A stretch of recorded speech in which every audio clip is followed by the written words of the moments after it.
that is something which is affected the world, which we have never seen. It was a time, we all people, we never thought about that Mr. Varada will help me when I was in quarantine. We are all thought that we alone can stand. But we reached a position in the world that we can survive only with the other. So that was the epoch, that was the crisis which humanity is going across. So then I was thinking, this is something called the welfare state. We are living in a welfare state. So welfare state is an idea which we thought that it is an invention of Europe. So welfare state is a state where the basic needs of people will be taken care of the state. That is called welfare state. The weak people will be protected, your health, your food, your basic things will be taken care of by the state.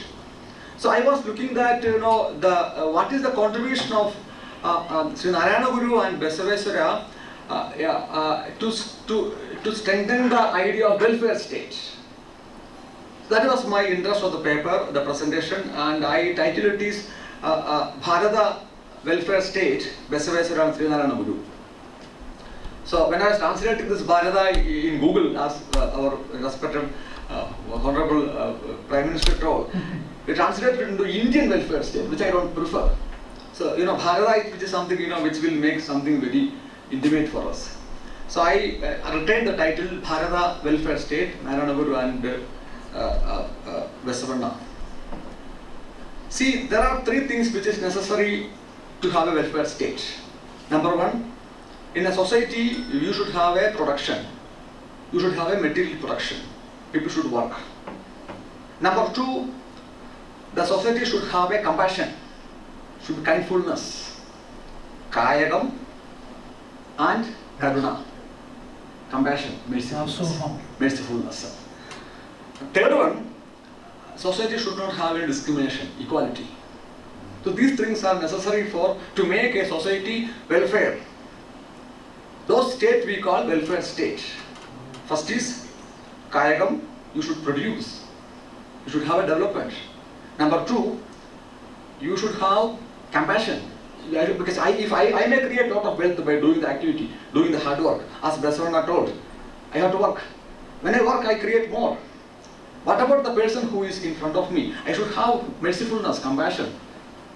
Then third one is equity, equality. But I don't want to translate it as equality. It is not a term which in Indian can conceive as it is. Samabhavana, something which is there. So these things are there. A society can be changed into a welfare society. The state can be a welfare state. So this is the time in the corona affected time, a welfare state became a necessity. How long, I always have a choice that whether I have to prefer Jio or a BSNL. Still I am sustained with the BSNL even though I am always get disconnected. So that welfare state can sustain only with these three things. What Basaveshwara, what Narayana Guru contributed for these three. This was why I was exploring. So what happened when you look at Hinduism, these three things always under criticism in Hinduism. Number one, there is an argument that Hinduism is discriminatory. There is casteism in Hinduism. Number two, Hinduism is promoting violence because of we have a Bhagavad Gita and all the things. Number three, Hinduism is not in terms of this world, the other world. These are the three arguments which is against Hinduism. So I was examining these three arguments, where I found that Basaveshwara was changing this argument.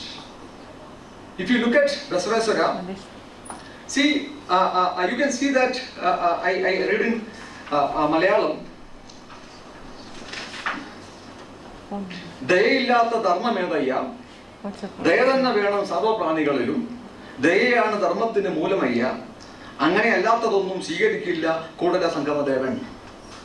Compassion. Without compassion, what is dharma? Without mercifulness, what is? We should have a mercifulness to all. Guru say, Narayana Guru say, ഒരു പീഡ എറുമ്പിനും വരുത്തരുതെന്ന് വരുത്തരുതെന്നുള്ള അനുകമ്പയും സദാ കരുണാകര നൽകുള്ളിൽ നിൻ തിരുമൈ വിട്ടയ്യാൾ അകലട്ടെ. So Narayana Guru say, don't disturb even to a ant. Please God, give me that feeling, give me that state of mind that I should not disturb even a small ant. See, by citing Mahabharata, citing the war in Mahabharata, war in Purana, the war between the Vaishnavics and Saivics, and the occasion in which Bhagavad Gita is delivered, there is an argument that Hinduism provoked violence. But if you look at Gandhi took the ahimsa from Bhagavad Gita only. So if you look at Basaveswara was changing that he was contributing to Hinduism is more mercifulness. Narayana Guru also doing the same thing. And when you come to the next argument about the casteism, which was an argument against casteism, which is in Hinduism is promoting casteism, by citing Manusmriti, by citing one or two chapters of Manusmriti, we argue that Hinduism is caste-based. No, Hinduism, there is no basic text. So Hinduism is one of the religion in the world which never accept anything as pure, which always changing, which never consider any text as original text. There is no text. We are looking at Hinduism in the perspectives of Christian religion and Muslim religion. They have a basic text. Hinduism, there is no text. I'll give an occasion of Narayana Guru was installing Shiva, Lord Shiva, in Kerala in 1880. Narayana Guru belongs a community which is not Brahmin community, it is a backward community.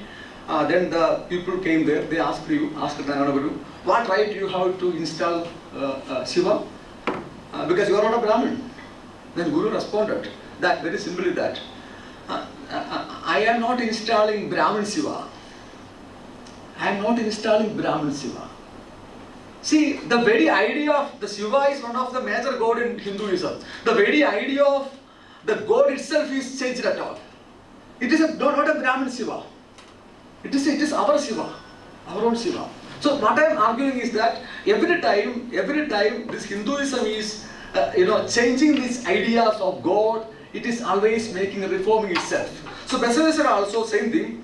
See, Basaveswara, you can see that Basaveswara's basic argument is that, see, he separated labor from the karma.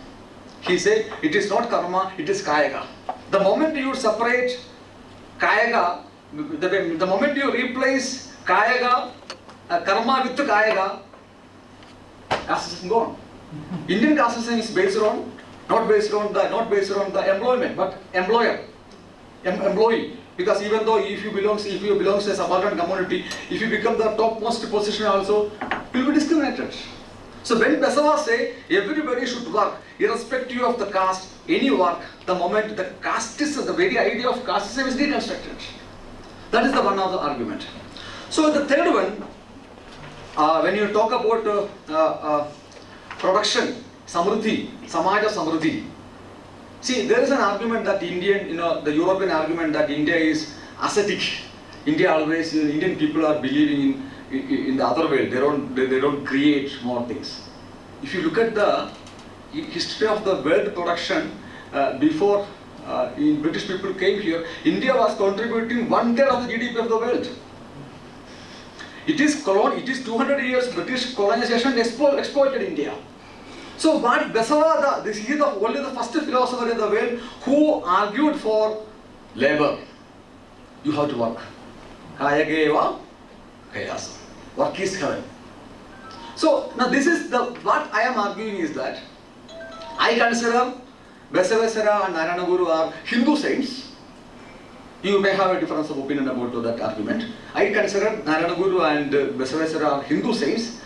They are using Hinduism to reform the society. By using the Hinduism to reform the society, Hinduism also gets reformed. See, if I am using a tool to reform a society, the tool also gets reformed. So Hinduism, we can see that Bhagavad Gita yatha yatha dharmasya, whenever there is a chuti, whenever there is a devaluation of dharma, somebody will come and take the dharma, lift the dharma. So what happened here? The dharma, which the Hinduism which Narayana Guru and Basavana was recreated, is something different from what we had earlier. So every time all the Hindu saints in every epoch of time, they are recreating a new type of Hinduism. So that is the basic argument I want to make present in Malayalam. So I want to be brief because I am asked to speak only in Malayalam.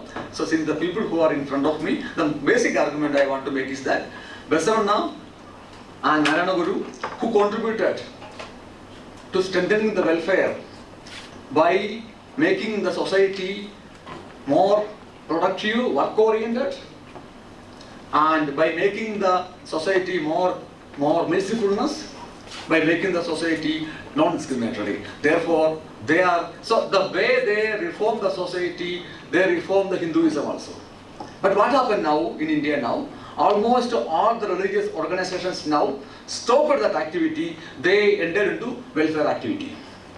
This is the major point I want to make, that all the religious organizations in India, they are concentrating on welfare activity, not contributing the strengthening the basic components of welfare, that is called 3 components.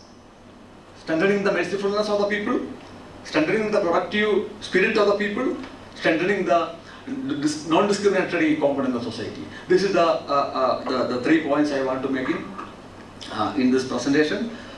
So let me shift into Malayalam, and I am very happy that I got a chance to speak in Malayalam here. Generally we always have delegations always in English here, and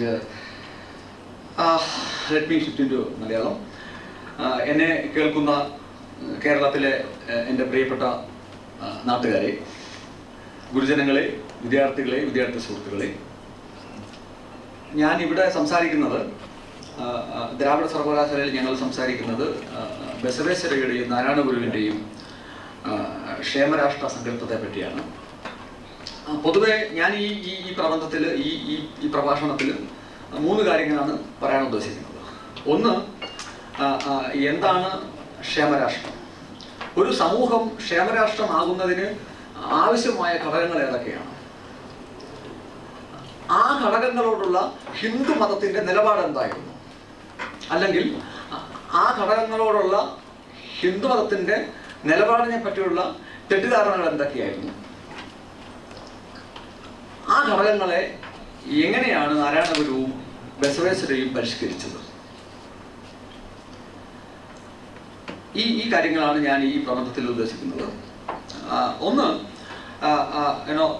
വിവേചനരഹിതവും കാരുണ്യ നിർഭരവും ഭൗതിക സമൃദ്ധവുമായ ഒരു സമൂഹത്തിൽ മാത്രമേ ക്ഷേമരാഷ്ട്രം ഉണ്ടാവുകയുള്ളൂ. ഒരു സമൂഹം വിവേചനരഹിതവും ഒരു സമൂഹവും ഉൽപാദനപരമായ സമൃദ്ധവും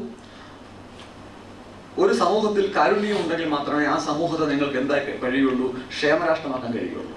ക്ഷേമ സമൂഹത്തിന് സാമൂഹ്യ ക്ഷേമം എന്ന് പറയുന്നതിൻ്റെ ഒരു സമൂഹം ക്ഷേമ സമൂഹമാകുമ്പോൾ ആ സമൂഹത്തിൻ്റെ രാഷ്ട്രീയ രൂപമാണ് അതിൻ്റെ ക്ഷേമരാഷ്ട്രം.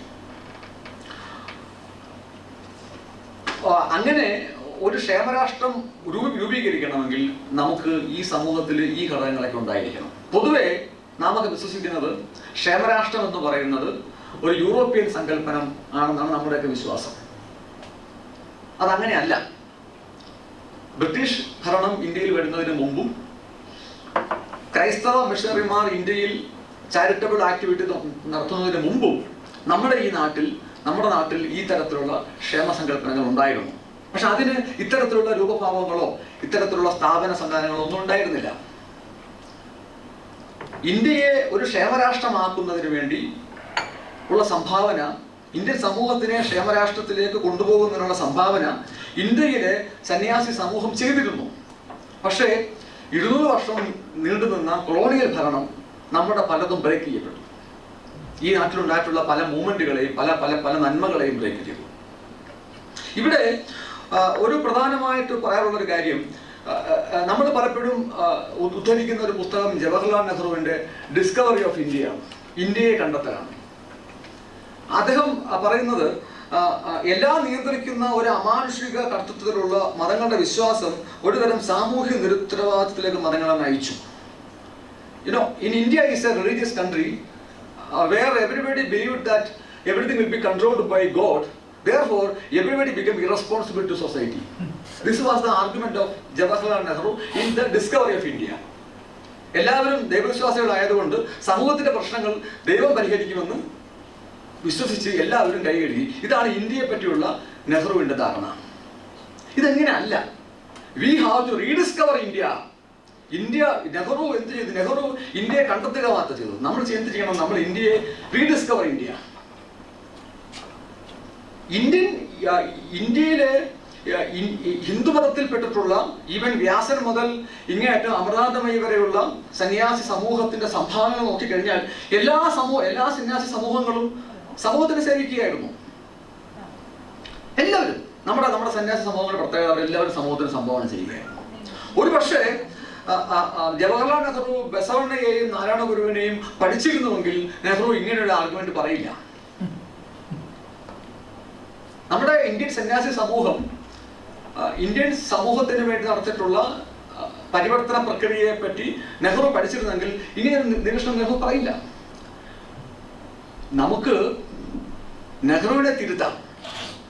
U can correct Nehru, but നെഹ്റുവിൻ ഇന്ത്യ നെഹ്റു തെറ്റിദ്ധരിപ്പിച്ചിട്ടുള്ള ഹിന്ദുയിസത്തെ പറ്റിയുള്ള ധാരണകളെ തിരുത്താൻ പ്രയാസമാണ്. It is very easy to correct Nehru, but it is very difficult to correct the Indians about Hinduism.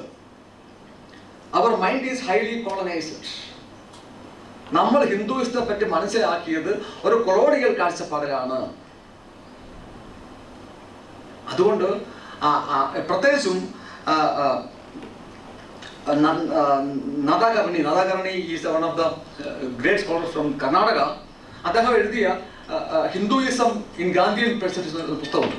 അതിലാണ് പറയുന്നത് ഈ കാര്യം. നെഹ്റുവിന്റെ തെറ്റിദ്ധാരണ നമുക്ക് തിരുത്താം. പക്ഷേ നെഹ്റു ഹിന്ദുയിസത്തെ പറ്റി ഉണ്ടായ ധാരണ ഇന്ത്യയിൽ ആകെ പടർന്നിട്ടുണ്ട്. അതിൽ 3 ധാരണകൾ. ഒന്ന്, ഹിന്ദുമതം ജാതി വ്യവസ്ഥയിൽ അന്തർലീനമാണെന്നാണ്. Caste system is inherently Hinduism. അതാണ് ആദ്യ ആർഗ്യുമെന്റ്. രണ്ടാമത്തെ തെറ്റിദ്ധാരണ ഹിന്ദുയിസം അഹിംസാത്മകമാണ്. മൂന്നാമത്തെ തെറ്റിദ്ധാരണ ഹിന്ദുയിസം ഭൗതിക ലോക പ്രധാനമല്ല. ഇതാണ് 3 ആർഗ്യുമെന്റ് ഹിന്ദുയിസത്തെ പറ്റിയുള്ള. ഇതാണ് ഇന്ത്യയിൽ ഇന്ന് പ്രചരിക്കുന്ന ഹിന്ദുമതത്തെ പറ്റിയുള്ള 3 തെറ്റിദ്ധാരണകൾ. ഞാനിതൊന്നായി എടുക്കാം. ഹിന്ദുമതം ജാതി വിവേചനത്തെ പ്രോത്സാഹിപ്പിക്കുമെന്ന് പറയുന്നതിന് പ്രധാനമായി ഉപജീവിക്കുന്ന ഒരു പുസ്തകം, ഒരു ഗ്രന്ഥം മനുസ്മൃതിയാണ്. മനുസ്മൃതിയിലെ 1-2 ഭാഗങ്ങൾ എടുത്തിട്ടാണ് നമ്മൾ എന്ത് പറയുക, മറ്റേ ഹിന്ദുമതം ജാതി വ്യവസ്ഥയെ പ്രോത്സാഹിപ്പിക്കുന്നു. ശ്രദ്ധിക്കുക, ഹിന്ദുമതത്തിന് ആധികാരികമായ ടെസ്റ്റുകളൊന്നുമില്ല. ഹിന്ദുമതം മുഖ്യമായ ഒരു ടെക്സ്റ്റിനെ ഉപജീവിക്കുന്ന മതമല്ല. അത് പല പ്രദേശങ്ങളിൽ പല ഭാഷകളിൽ പല കാലങ്ങളിൽ സൈക്കിളിക്കായി രൂപപ്പെടുന്ന ഒരു മതചിന്തയാണ് ഹിന്ദുമതം. കുറെ അധികം ബഹുവിധ ചിന്തകളുടെ ഒരു കൂട്ടായ്മയാണ് ഹിന്ദുമതം. ആ കൂട്ടായ്മ ഒരു സ്ഥലത്ത് സ്ഥിരമായി നിൽക്കത്തുമില്ല, അതിങ്ങനെ മാറിക്കൊണ്ടിരിക്കും. ഹിന്ദുമതം ഒരു ടെക്സ്റ്റിനെ മാത്രം അംഗീകരിക്കുക മാത്രമല്ല, ഹിന്ദുമതത്തിൽ മൗലികമായിട്ടൊന്നുമില്ല. ഒരു തരത്തിലുള്ള മൗലികതയും ഹിന്ദുമതം അംഗീകരിക്കാറില്ല. എല്ലാ സമയത്തും ഇപ്പൊ നമുക്കറിയാം, വിഷ്ണു, ശിവൻ, ശ്രീരാമൻ, വിഷ്ണുവിന്റെ അവതാരങ്ങളിൽ ഏതാണ് മൗലികം? Which is original. മൗലികത എന്ന് പറയുന്ന സങ്കല്പത്തെ തന്നെ അടിസ്ഥാനപരമായി ചോദ്യം ചെയ്യുന്ന ഒരു മതമാണ് ഹിന്ദുമതം. ഹിന്ദുമതത്തിൽ മൗലികമായ ടെക്സ്റ്റുകളില്ല. നാം ക്രിസ്തുമതത്തിന്റെയും ഇസ്ലാമിന്റെയും സിഖ് മതത്തിന്റെയും കണ്ണിലൂടെ ഹിന്ദുമതത്തെ നോക്കുന്നത് കൊണ്ട് മാത്രമാണ് നമുക്ക് ഹിന്ദുമതത്തിലെ ഇന്ന ടെക്സ്റ്റിൽ ജാതീയതയെ പറ്റി പറയുന്നു, അതുകൊണ്ട് ഹിന്ദുമതം ജാതി വിവേചനപരമാണെന്ന് പറയുന്നത്. ആ ധാരണ തെറ്റാണ്. അതേ സമയത്ത് തന്നെ നാം ഹിന്ദുമതം ജാതി വിവേചനമില്ല എന്ന് പറയുമ്പോൾ തന്നെ ഡോക്ടർ B.R. അംബേദ്കറും പെരിയാറും ഹിന്ദുമതത്തെപ്പറ്റി, ഹിന്ദുമത ജാതീയതയെപ്പറ്റി പറഞ്ഞിട്ടുള്ള വിമർശനങ്ങളെ കാണാതിരിക്കാൻ കഴിയില്ല.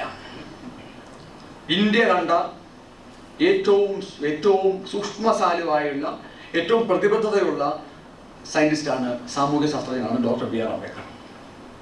അദ്ദേഹത്തിൻ്റെ ജാതിയെ പറ്റിയുള്ള 2 പ്രബന്ധങ്ങളുണ്ട്. ഒന്ന് അനിഹിലേഷൻ ഓഫ് കാസ്റ്റ്, ജാതി നിർമ്മാർജ്ജനം. മറ്റൊന്ന് origin and development of caste. ഈ 2 പ്രബന്ധങ്ങളിൽ ഡോക്ടർ ബി ആർ അംബേദ്കർ മുമ്പോട്ട് വെക്കുന്ന ഇന്ത്യൻ ജാതീയതയെ പറ്റിയുള്ള പ്രശ്നങ്ങളെ അഡ്രസ് ചെയ്തുകൊണ്ട് മാത്രമേ ഹിന്ദുമതം നിങ്ങൾക്ക് ജാതി വിവേചനപരമല്ലെന്ന് പറയാൻ കഴിയുകയുള്ളൂ. ഞാൻ അതിലേക്ക് പിന്നീട് വരാം. രണ്ടാമത്തെ ആർഗ്യുമെന്റ്, ഹിന്ദുമതം ഹിംസാത്മകമാണ്. Hinduism is violent. എസ്പെഷ്യലി ഈ കാലത്ത്. ഒരുപക്ഷെ ഹിന്ദുമതം ഏറ്റവും കൂടുതൽ പ്രതിസന്ധിയുടെ കടന്നു പോകുന്ന ഒരു കാലം ഈ കാലമാണ്. ഹിന്ദുമതം എന്ത് ചെയ്താലും അത് ഹിന്ദുമതത്തിന്റെ പേരിലേക്ക് പോകും. ഭരണകൂടം ചെയ്യുന്ന എല്ലാ വീഴ്ചകളും ഹിന്ദുമതത്തിന്റെ പേരിലേക്ക് പോകുന്ന ഒരു കാലമാണ്. ഹിന്ദുമതം അഹിംസാത്മകമാണെന്ന് പറയുന്നതിന് 3 കാരണങ്ങൾ. ഒന്ന്, പുരാണങ്ങളിലും ഇതിഹാസങ്ങളിലും യുദ്ധമുണ്ട്.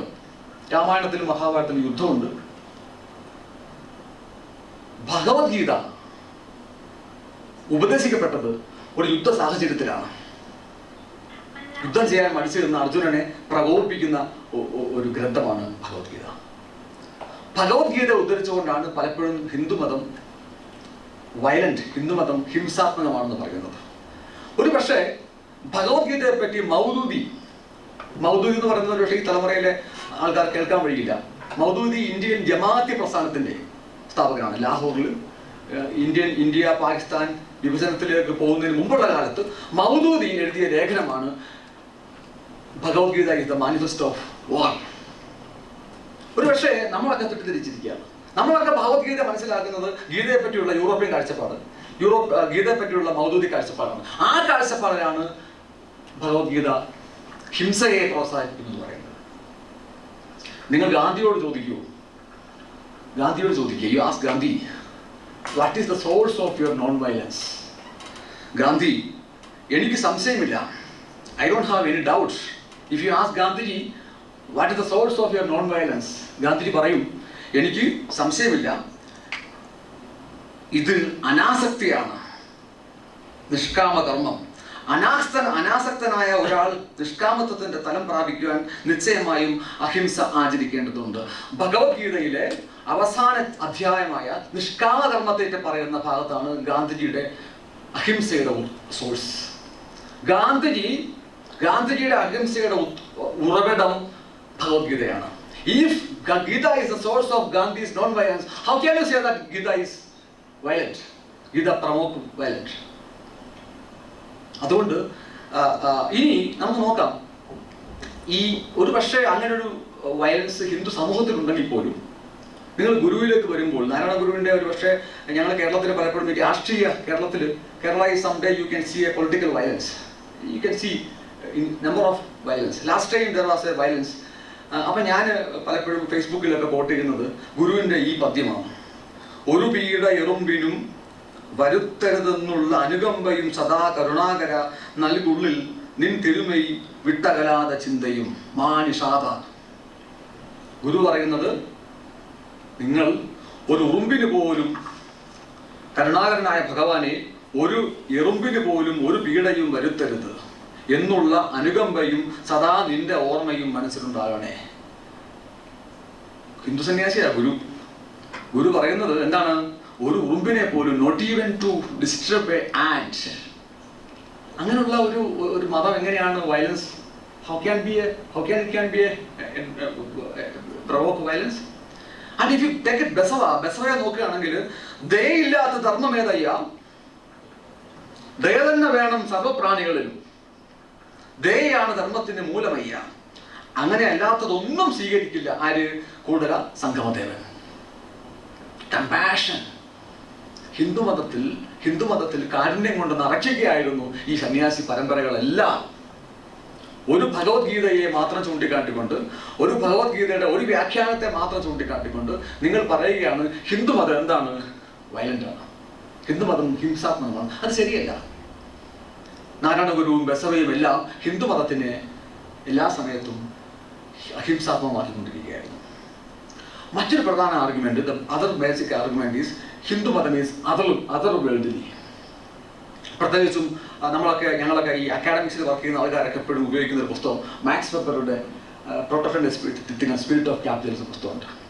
യൂറോപ്പിൽ മുതലാളിത്തം വളരുന്നതിന് പ്രൊട്ടസ്റ്റന്റ് മതം വഹിച്ച പങ്ക് എന്നൊരു പുസ്തകമുണ്ട്. അദ്ദേഹം ഇന്ത്യയെ പറ്റി പഠിച്ചു, മാക്സ് വെബർ. അദ്ദേഹത്തിന്റെ പുസ്തകം റിലീജിയൻ ഓഫ് ഇന്ത്യ എന്നൊരു പുസ്തകമുണ്ട്. അതിൽ അദ്ദേഹം പറയുന്നുണ്ട്, ഇന്ത്യയിലെ ബ്രാഹ്മണ മതത്തിനെതിരെ പ്രതിഷേധിച്ച ഇന്ത്യയിലെ ഒരേ ഒരു പ്രൊട്ടസ്റ്റന്റ് സമുദായം ലിംഗായത സമുദായമാണ്. So Max Weber observed that in India we have one community who can be equated with Protestant community in the Europe by citing the philosophy of Basava. See, if you say Hinduism is not talking about ഹിന്ദുമതം നിങ്ങളുടെ ഈ നമ്മുടെ ജീവിക്കുന്ന ഈ ഭൗതിക ലോകത്തെ പറ്റി പറയുന്നില്ല എന്ന് പറയുമ്പോൾ ബെസോ പറയുന്നുണ്ട്, അധ്വാനമില്ലാതെ കരിമ്പിന് മധുരം കിട്ടുമോ? അധ്വാനിച്ചില്ലാതെ എള്ളിൽ നിന്ന് എണ്ണ ലഭിക്കുമോ? അധ്വാനിക്കാതെ പാലിൽ നിന്ന് നെയ്യ് കിട്ടുമോ? അധ്വാനിക്കാതെ വിറകുന്ന തീ പുകയുമോ? Without doing the work, can you get the sweetness from the sugar cane? Without work, can you get oil from the seeds? Without work, can you get ghee from the milk? Without work, can you get smoke from the wood? നോക്ക്, ബസവ ഹിന്ദു സന്യാസിയാണ്. എങ്ങനെയാണ് നിങ്ങൾക്ക് പറയുക ഇങ്ങനെ അധ്വാനത്തെ പറ്റി? ഒരുപക്ഷെ ബ്രിട്ടനിൽ വ്യാവസായിക വിപ്ലവം ഉണ്ടാവുന്നതിന് മുമ്പ്, കാറൽ മാർക്സ് അധ്വാനത്തെ പറ്റി എഴുതുന്നതിന് മുമ്പ്, യൂറോപ്പിൽ ലൂഥറിന്റെ ബൈബിൾ വരുന്നതിന് മുമ്പ്, ഇവിടെ ഒരു സന്യാസി അധ്വാനത്തിന്റെ മഹത്വത്തെ പറ്റി പറയുന്നുണ്ട്. ആ സന്യാസിയാണ് ബസവേശ്വര. അതുകൊണ്ട് നാരായണഗുരുവിന്റെയും ബസവേശ്വരയുടെയും ഹിന്ദുമതത്തിന്റെ പരിഷ്കരണ ശ്രമങ്ങൾ, ഹിന്ദുമതം ജാതി വിവേചനപരമാണ്, ഹിന്ദുമതം അഹിംസാത്മകമാണ്, ഹിന്ദുമതം ഭൗതികവാദപരമല്ല എന്ന 3 ആർഗ്യുമെന്റുകളെയും ലംഘിക്കുന്നതാണ്, ചോദ്യം ചെയ്യുന്നതാണ്. The contribution of Narayana Guru, Basaveshwara are strengthening the 3 components of welfare state. One is compassion, second is non-violence, first is ahimsa, adhvanam, jati vivechana viruddha. എന്നിരിക്കലും ഞാൻ നേരത്തെ പറഞ്ഞില്ല, ഈ 3 കാര്യങ്ങളാണ് ഞാൻ പറഞ്ഞത്. ഒന്ന്, ഈ 3 കാര്യം പറയുമ്പോഴും എനിക്ക് ഇപ്പോഴും വലിയ കോൺഫിഡൻസ് ഇല്ല ജാതീയതയുടെ കാര്യത്തിൽ. എല്ലാ ദിവസവും നിങ്ങൾക്ക് പത്രമെടുത്താൽ ഇന്ത്യയിൽ കർണാടകവും കേരള ഒഴിച്ച് എല്ലാ സംസ്ഥാനങ്ങളിലും നിങ്ങൾക്ക് ഒരു ജാതിപരമായിട്ടുള്ള കൊലപാതകം കാണാം. Every day the newspaper report one caste murder, either in Tamil Nadu or in Andhra. But I want to say that not much in Kerala and in Karnataka. What an observation. I will go to that. എന്തുകൊണ്ടാണ് അതിലേക്ക് പിന്നെ പോകാം. പക്ഷെ ഇതൊരു യാഥാർത്ഥ്യമാണ് ഇന്ത്യയിൽ. നിങ്ങൾക്ക് ജാതി എന്ന് പറഞ്ഞ യാഥാർത്ഥ്യത്തിനെ അഡ്രസ് ചെയ്യാതെ ഇന്ത്യക്ക് അഭിവൃദ്ധിയില്ല ഇന്നും. നിങ്ങൾ ഇന്ത്യൻ പ്രസിഡന്റ് ആയി പോലും ചിലപ്പോൾ നിങ്ങളെ ഒരു ചടങ്ങിന് ക്ഷണിക്കില്ല. ഇന്ത്യയിൽ ജാതി എന്ന് പറയുന്നത് തൊഴിൽപരമല്ല. ഇന്ത്യൻ ജാതീയത്തെ പറ്റി ഏറ്റവും കൂടുതൽ പഠിച്ചിട്ടുള്ളത് ഡോക്ടർ ബി ആർ അംബേദ്കറാണ്. നിങ്ങൾക്ക് ബി ആർ അംബേദ്കർ ഉയർത്തിയ വാദങ്ങളെ പരിശോധിച്ചുകൊണ്ട് മാത്രമേ നിങ്ങൾക്ക് ഒരു ചെവിട് ഇന്ത്യയിൽ പോകാൻ പറ്റുകയുള്ളൂ. നിങ്ങൾക്ക് പെരിയാർ ഉയർത്തിയ വാദങ്ങളെ കണ്ടുകൊണ്ട് നിങ്ങൾക്ക് അടുത്ത ചെവിട് പോകാൻ പറ്റുകയുള്ളൂ. ബി ആർ അംബേദ്കർ 1944 ലാഹോറിൽ ഒരു കോൺഫറൻസിന് അദ്ദേഹത്തെ ക്ഷണിച്ചു. ജാറ്റ് പട്ട് തോടക മണ്ഡലന്റെ ഒരു കോൺഫറൻസിൽ അദ്ദേഹത്തെ ക്ഷണിച്ചു. എന്തിന്? അധ്യക്ഷ പ്രസംഗത്തിന് ക്ഷണിച്ചു. അപ്പോൾ അദ്ദേഹം ഡോക്ടർ ബി ആർ അംബേദ്കർ ഒരുപക്ഷെ നമ്മുടെ യൂണിവേഴ്സിറ്റിയിലൊക്കെ വർക്ക് ചെയ്യുന്ന അക്കാഡമിഷ്യന്മാർക്ക് ഫോളോ ചെയ്യാൻ പറ്റിയ ഏറ്റവും നല്ലൊരു സിസ്റ്റമാറ്റിക് ആയ ഒരു അക്കാഡമിഷ്യനാണ്. അദ്ദേഹം എവിടെ പ്രസംഗിക്കാൻ പോയാലും അദ്ദേഹം പ്രബന്ധം എഴുതിക്കൊണ്ടേ പോകാറുള്ളൂ. അദ്ദേഹം ഒരു പ്രബന്ധം എഴുതി. ആ പ്രബന്ധമാണ് അനിഹിലേഷൻ ഓഫ് കാസ്റ്റ്. എന്താണ്? ജാതി നിർമ്മാർജ്ജനം. സോ ആ പ്രബന്ധം അദ്ദേഹം മുൻകൂർ അയച്ചു കൊടുത്തു, ഈ സമ്മേളനത്തിന് അയച്ചു കൊടുത്തു. സമ്മേളനത്തിന്റെ സംഘാടകർ ഈ പ്രബന്ധം വായിച്ചിട്ട് പറഞ്ഞു, ഡോക്ടർ ബി ആർ അംബേദ്കർ കുറച്ച് മാറ്റം വരുത്തണം ആ പ്രബന്ധത്തിനകത്ത്. പ്രബന്ധം എന്തിനു തയ്യാറാക്കി? To give as a delivery presidential lecture. സംഘാടകർ എന്ത് പറഞ്ഞു? പ്രബന്ധത്തിൽ മാറ്റം വരുത്തണം. അംബേദ്കർ പറഞ്ഞു, I am not ready not even to make change a comma at all. ഞാൻ ആ പ്രബന്ധത്തിലെ ഒരു കോമ പോലും മാറ്റാൻ തയ്യാറല്ല എന്ന് അദ്ദേഹം പറഞ്ഞു. അങ്ങനെ ആ കോൺഫറൻസ് തന്നെ ക്യാൻസൽ ചെയ്തു, റദ്ദ് ചെയ്തു. ആ പ്രബന്ധം മഹാത്മാഗാന്ധി ഹരിജനിൽ പ്രസിദ്ധീകരിച്ചു. ഗാന്ധിജി പ്രസിദ്ധീകരിച്ചപ്പോൾ അതിന് ഗാന്ധിജി ഒരു വിയോജനക്കുറിപ്പ് എഴുതി. Gandhiji wrote a rejoinder in that Harijan. There Gandhiji made a point that Ambedkar was quoting. Ambedkar ശ്രുതിയെയും സ്മൃതിയെയും കോട്ട് ചെയ്യാണ്. നമ്മുടെ ഹിന്ദു മതത്തിനകത്ത് പൊതുവെ പറയുന്നത്, എപ്പോഴെങ്കിലും നമ്മൾ ശ്രുതിയെയും സ്മൃതിയെയും തമ്മിൽ നമ്മൾ എടുക്കുമ്പോൾ we have to give priority for Shruti, not Smriti. So Ambedkar was quoting the Shruti and Smriti and arguing that Hinduism is basically caste based. പക്ഷേ ഗാന്ധിജി പറഞ്ഞു, ഗാന്ധിജി എഴുതി, ഡോക്ടർ ബി ആർ അംബേദ്കറുടെ ഹിന്ദുമതത്തെ പറ്റിയുള്ള വ്യാഖ്യാനം ശരിയല്ല. കാരണം ശ്രുതിയും സ്മൃതിയും എല്ലാം അച്ചടിക്കപ്പെട്ടിട്ടില്ല. ശ്രുതിയുടെയും സ്മൃതിയുടെയും വ്യാഖ്യാനങ്ങൾ പലപ്പോഴും ഗുരു പരമ്പരകൾ കൂടെ കേൾക്കുന്നതാണ്, സന്യാസിമാർ പറഞ്ഞു കേൾക്കുന്നതാണ്, not printers. Therefore, Ambedkar arguments, Ambedkar interpretation of Shruti and Smriti in favor of casteism is not right. അപ്പോൾ അംബേദ്കർ മറുപടി എഴുതി, സന്യാസിമാർക്കൊന്നും അറിയില്ല. Sanyasis R not much useful. They promote casteism. They born and vote. They die in casteism. ഇവിടെ എനിക്ക് പറയാനുള്ളത്, അംബേദ്കർക്ക് തെറ്റുപറ്റി. Where I want to say that Ambedkar is wrong. ബസവണ്ണയും Narayana ഗുരുവിനെയും മാത്രം എടുത്താൽ മതി, നിങ്ങൾക്ക് പറയാം സന്യാസിമാർ ജാതീയതയെ പ്രൊമോട്ട് ചെയ്തിട്ടില്ല. സന്യാസിമാർ ജാതീയതയ്ക്കെതിരായിരുന്നു. ഒരുപക്ഷെ ഡോക്ടർ ബി ആർ അംബേദ്കർ ബസവണ്ണയെയും നാരായണ ഗുരുവിനെയും വായിച്ചിരുന്നെങ്കിൽ ഡോക്ടർ ബി ആർ അംബേദ്കർ സന്യാസിമാർ ജാതിവാദികളാണെന്നുള്ള ആർഗ്യുമെന്റ് വെക്കില്ല. ഇനി മറ്റൊരു ആർഗ്യുമെന്റ് ഉള്ളത്, ഈ Periyar absolutely was against Hinduism. Ramaswamy, Tamil Dravida മൂവ്മെന്റിന്റെ സ്ഥാപകനായ പെരിയാർ, അദ്ദേഹം ഗാന്ധിജിയായിട്ടൊരു സംവാദമുണ്ട്. അപ്പൊ അദ്ദേഹം പറയുന്നുണ്ട്, ഗാന്ധിജി ചോദിക്കുന്നുണ്ട്, അങ്ങനെ നടപ്പാക്കാം, ജാതി വ്യത്യാസം ഇല്ലാതാക്കാം. ദെൻ പെരിയാർ വാസ് ടെല്ലിംഗ്, ഹിന്ദുമതം ഉള്ളിടത്തോളം കാലം ജാതി ഇല്ലാതാവുകയില്ല. As long as Hinduism is there, casteism will be there. Then Gandhi was responding, ഹിന്ദുമതത്തിന്റെ സഹായം കൊണ്ട് മാത്രമേ ജാതി ഇല്ലാതാവുകയുള്ളൂ. Casteism can be discriminated only with the help of Hinduism. അതാണ് ഗാന്ധിയുടെ ആർഗ്യുമെന്റ്. ഗാന്ധി പറയുന്നത് ഹിന്ദുമതം കൊണ്ട് മാത്രമേ ജാതീയതയെ ഒഴിവാക്കാൻ കഴിയുള്ളൂ. കാരണം എന്താണ്? ജാതി എന്ന് പറയുന്നത് എന്ത് തൊഴിലെടുക്കുന്നുള്ള വിഷയത്തിലല്ല ജാതി. ഞാനിപ്പം ഞാൻ ഏത് ജോലി ചെയ്താലും ഇന്ത്യയിൽ നിങ്ങൾക്ക് ഏത് ജോലി ചെയ്യുന്നതിനും ഇപ്പം തടസ്സമില്ല. You can do any work, any caste, across any caste. But നിങ്ങൾക്ക് ഒരു ദളിതന് ഒരു ബ്രാഹ്മണന്റെ മകളെ വിവാഹം കഴിച്ചു തരുമോ? ഇല്ല.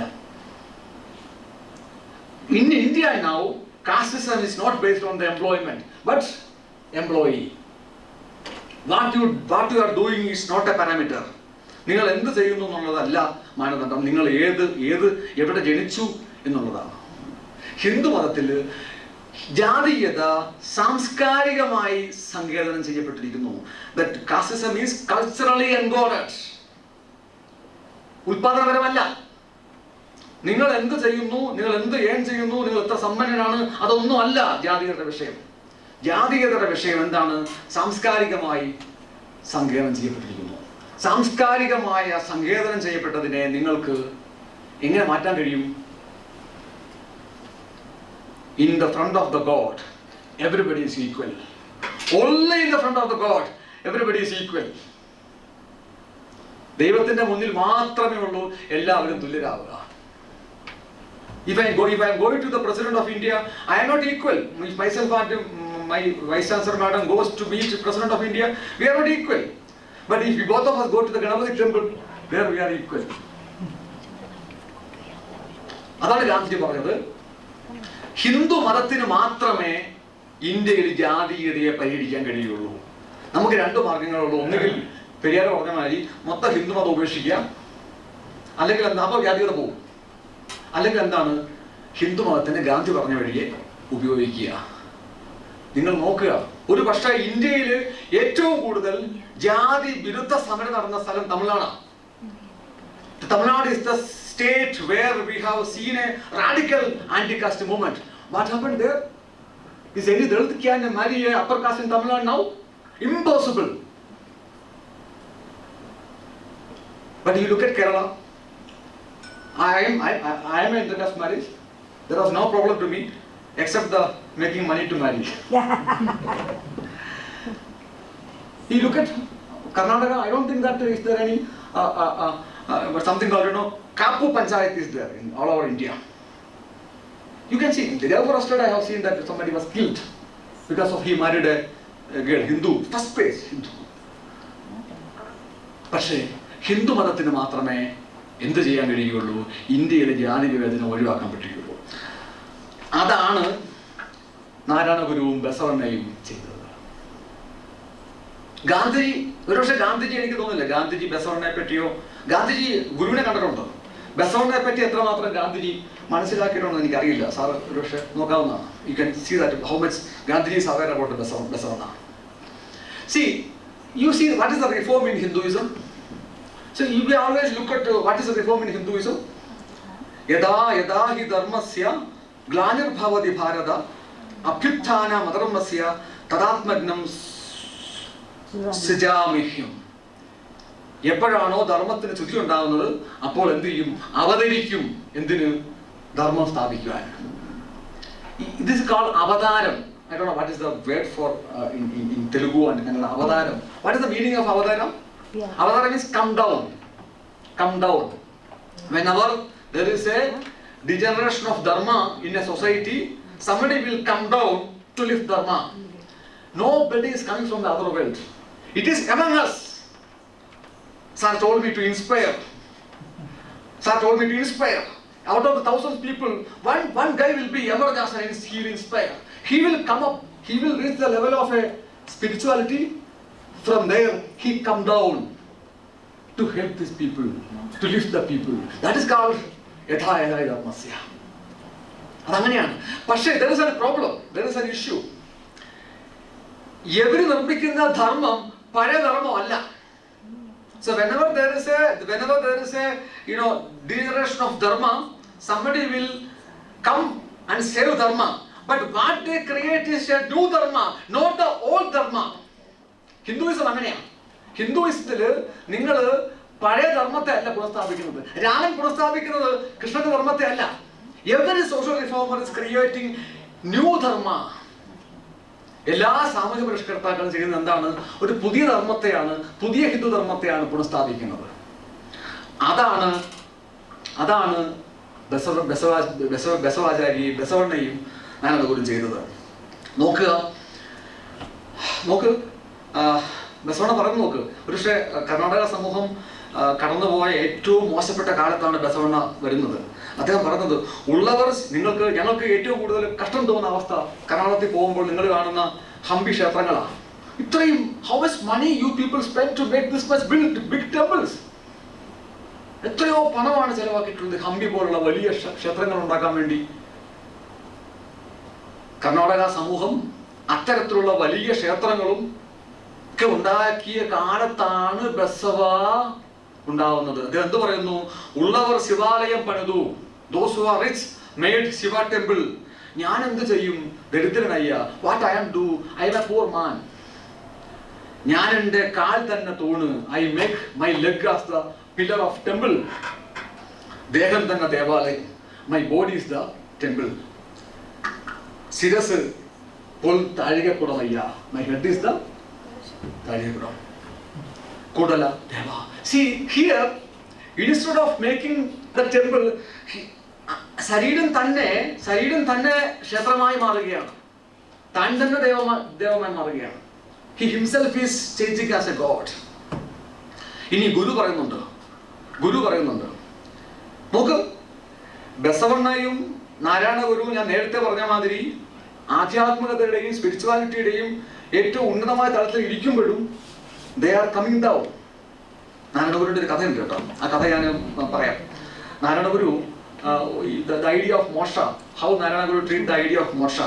I was telling the same thing to Tripura Guru in English. I'll tell in English.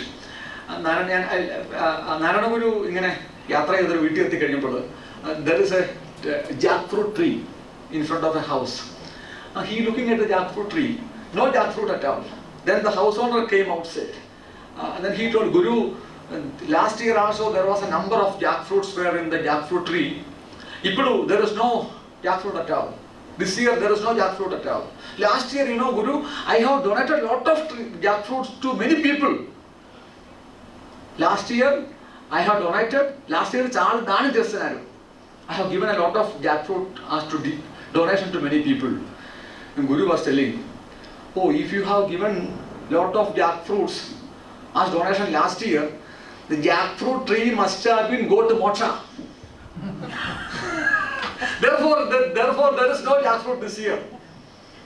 ഫലം ഇല്ലാത്തതാണ് മോക്ഷം. ഫലം ഇല്ലാത്തതാണ് മോക്ഷം. മോക്ഷം എന്ന് പറയുന്നത് നാരായണഗുരുവിന്റെ മോക്ഷം എന്ന് പറയുന്നത് ഫലമില്ലാത്തതാണെന്നാണ് ഗുരു പറയുന്നത്. അപ്പൊ ഗുരുവിന് വേണമെങ്കിൽ അദ്ദേഹത്തിന് ഏതെങ്കിലും ഗുഹകളിലോ അല്ലെങ്കിൽ ആശ്രമങ്ങളിലോ ഇരുന്ന് മോക്ഷം ലഭിക്കാമായിരുന്നു, ചെയ്തില്ല.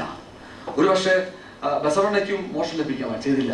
ദേ ആൾ കം ഡൗൺ. അവരെല്ലാവരും ശിവ ശിവ നിൻ തിരുനാമം ഓർത്ത് കണ്ടാൽ എവിടെയും ഒന്നും അതിന് തുല്യമില്ല. ഇവ പലതുള്ളി അറിഞ്ഞിരുന്നു ഞാൻ ഇവിടെ വണ്ണം അലഞ്ഞിടുന്ന കഷ്ടം. Oh my lord Shiva, when I come to know about you, everything is equal. But even then I am suffering here. I don't want to reach you. I don't want to get moksha. I am here. ഞാൻ പറയുന്നത് നാരായണ ഗുരുവിനും ഈ ഹിന്ദു മതത്തിലെ ഈ സങ്കല്പം, the very idea of yatha idharmasya, it is nothing but coming down of great people among us to save us. That's all. അത് മറ്റൊരു ലോകത്തുനിന്ന് nobody is coming to save us. Somebody should come up to save us. That is what reform in Hinduism. So I will take one by one. First Basavanna, then Narayana Guru. See, Basavanna Kannada സമൂഹം കടന്നുപോയ ഒരു കന്നഡ സമൂഹം. ഞാൻ നേരത്തെ പറഞ്ഞ, നിങ്ങൾ ഹംപിയിലൊക്കെ പോയി കഴിഞ്ഞാൽ നിങ്ങൾക്ക് വലിയ ക്ഷേത്രങ്ങൾ കാണാം.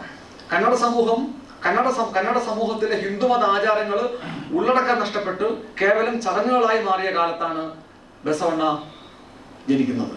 അദ്ദേഹം ജന്മം കൊണ്ട് ബ്രാഹ്മണനായിരുന്നു, കർമ്മം കൊണ്ട് അദ്ദേഹം ഒരു മന്ത്രിയായിരുന്നു, അല്ലെ, സാമ്പത്തിക ഫിനാൻസ് മിനിസ്റ്റർ ആയിരുന്നു. അദ്ദേഹം ഉപനയന ചടങ്ങിനെ ബഹിഷ്കരിച്ചു. ഉപനയനം എന്ന് പറയുന്നതിന് എന്തില്ല, യാതൊരു അർത്ഥവുമില്ല. ഞാൻ ജനിച്ചപ്പോഴേ I got the linga. That is what he told. By birth I got the linga. മറ്റൊന്ന് ഞാൻ നേരത്തെ പറഞ്ഞത്, അദ്ദേഹം ഈ ക്ഷേത്രങ്ങളെ പറ്റി, വലിയ ക്ഷേത്രങ്ങൾ ഉണ്ടാക്കലല്ല, നമ്മുടെ ശരീരം തന്നെ ക്ഷേത്രമായി മാറുന്നതിനാണ് കാര്യമെന്നാണ് ബസവണ്ണ പറയുന്നത്. ഇനി എങ്ങനെയാണ് ബസവണ്ണ, ഞാൻ നേരത്തെ പറയുന്നുണ്ട്, ദയയില്ലാത്ത ധർമ്മമേതയ്യ.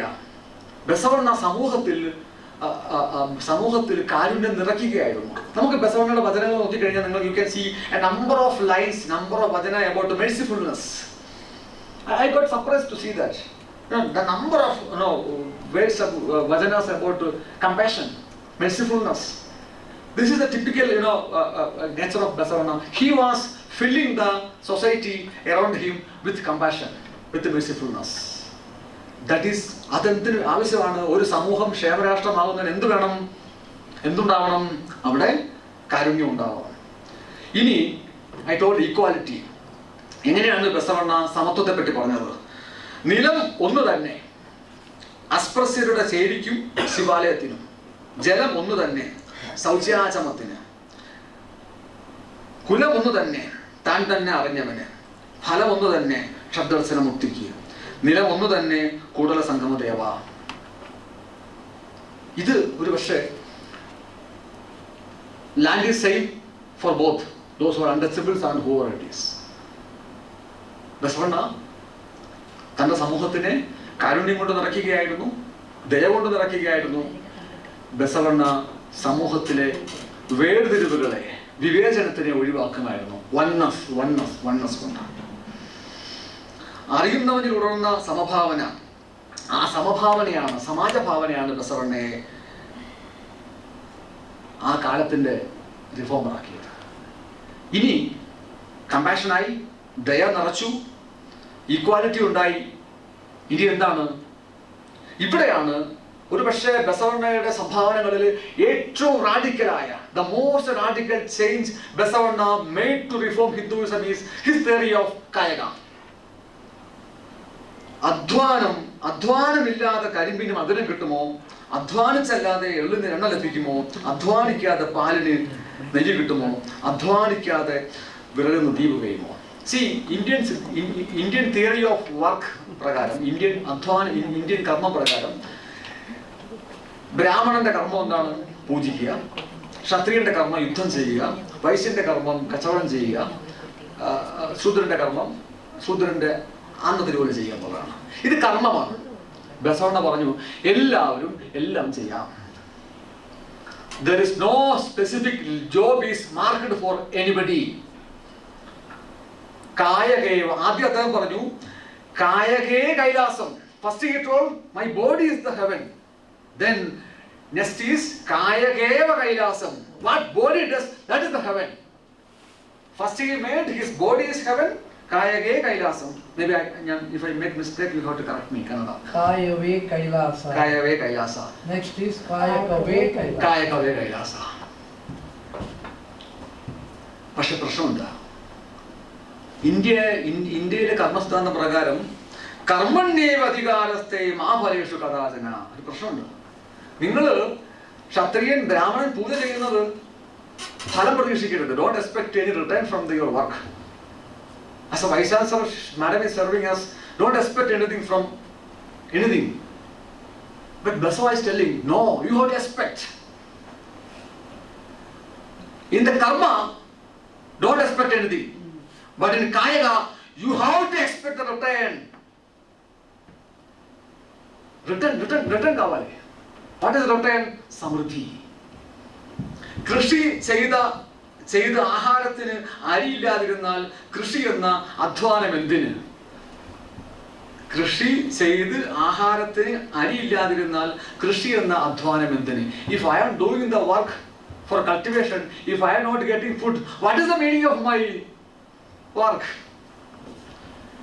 കച്ചവടം നടത്തി വീട്ടുകാര്യം നടക്കാതിരുന്നാൽ കച്ചവടം എന്ന അധ്വാനം എന്തിന്? If I am doing some business, if I am not getting any money for my house, what is the meaning of the labor in commerce? ഉടമസ്ഥനെ സേവിച്ച് തനിക്ക് 8 തരം സുഖങ്ങൾ ലഭിച്ചില്ലെങ്കിൽ സേവ എന്ന അധ്വാനം എന്തിന്? If I am a servant, if I am serving my master, if I am not getting the 8 type of sukhas, what is the meaning? ഇവിടെയാണ്, this is the point, Basavanna was reforming the Bhagavad Gita. കർമ്മണ്യേവ അധികാരസ്ഥേ. കർമ്മം ചെയ്യുന്നവന് ഫലം പ്രതീക്ഷിക്കാതിരിക്കാം, പക്ഷെ കായകം ചെയ്യുന്നവന് ഫലം വേണം. കർമ്മം എന്താണ്? ദൈവനിശ്ചയമാണ്. പക്ഷെ കായകം അങ്ങനെയല്ല. കായകം ഈസ് വോളണ്ടറി. ബസവണ്ണയുടെ ഏറ്റവും വലിയ സംഭാവന, അദ്ദേഹം എന്ത് ചെയ്തു? കർമ്മത്തെ അധ്വാനം കൊണ്ട് മാറ്റി. അപ്പൊ അങ്ങനെ പ്രശ്നമുണ്ട്. അപ്പൊ അങ്ങനെ ആകുമ്പോൾ എല്ലാവരും അധ്വാനിക്കുമ്പോൾ, whenever everybody is working in a society, സമൂഹത്തിൽ എന്ത് ചെയ്യും? സമൃദ്ധി ഉണ്ടാവും, ഇല്ലേ? ഈ സമൃദ്ധി എന്ത് ചെയ്യും? അവിടെയാണ് ഈ സമൃദ്ധി അദ്ദേഹം ചെയ്തു ഗിവ് സമാജ സമൃദ്ധി. എനിക്ക് അവിടെ ഒരു ആർഗ്യുമെന്റ് കൽബുർഗി പറയുന്നത് Buddha made Hindu society as a samaja. Buddha made samaja. Basavanna made samruddhi samaja. ബുദ്ധൻ ഹിന്ദു സമൂഹത്തിനെ സമൂഹമാക്കി. ബസവണ്ണ എന്ത് ചെയ്തു? ആ സമാജത്തിന് ദിനബലം വേണമല്ലോ, സമാജം വെൽഫെയർ ആവണമല്ലോ. സമാജത്തിൽ എന്ത് ചെയ്തു? സമാജത്തിൽ അധ്വാനം നിറച്ചു. അങ്ങനെ സമാജം സമൃദ്ധമാകുമ്പോൾ എന്ത് ചെയ്തു? ഞാൻ നേരത്തെ പറഞ്ഞില്ലേ, ഭൗതിക ഉൽപാദനം ഉണ്ടായി, കാരുണ്യമുണ്ടായി, വിവേചനം ഒഴിഞ്ഞു, എല്ലാം സമൃദ്ധമായി. പക്ഷെ അദ്ദേഹം പറയുന്നത്, എനിക്ക് I don't agree with Kalburgi in the point that he made an argument that ഇങ്ങനെ ധർമ്മത്തിന്റെ വൃത്തത്തെ പൂർത്തീകരിച്ച മേന്മ, he said the cycle is completed. Hinduism, that cycle is completed by the Vajanas.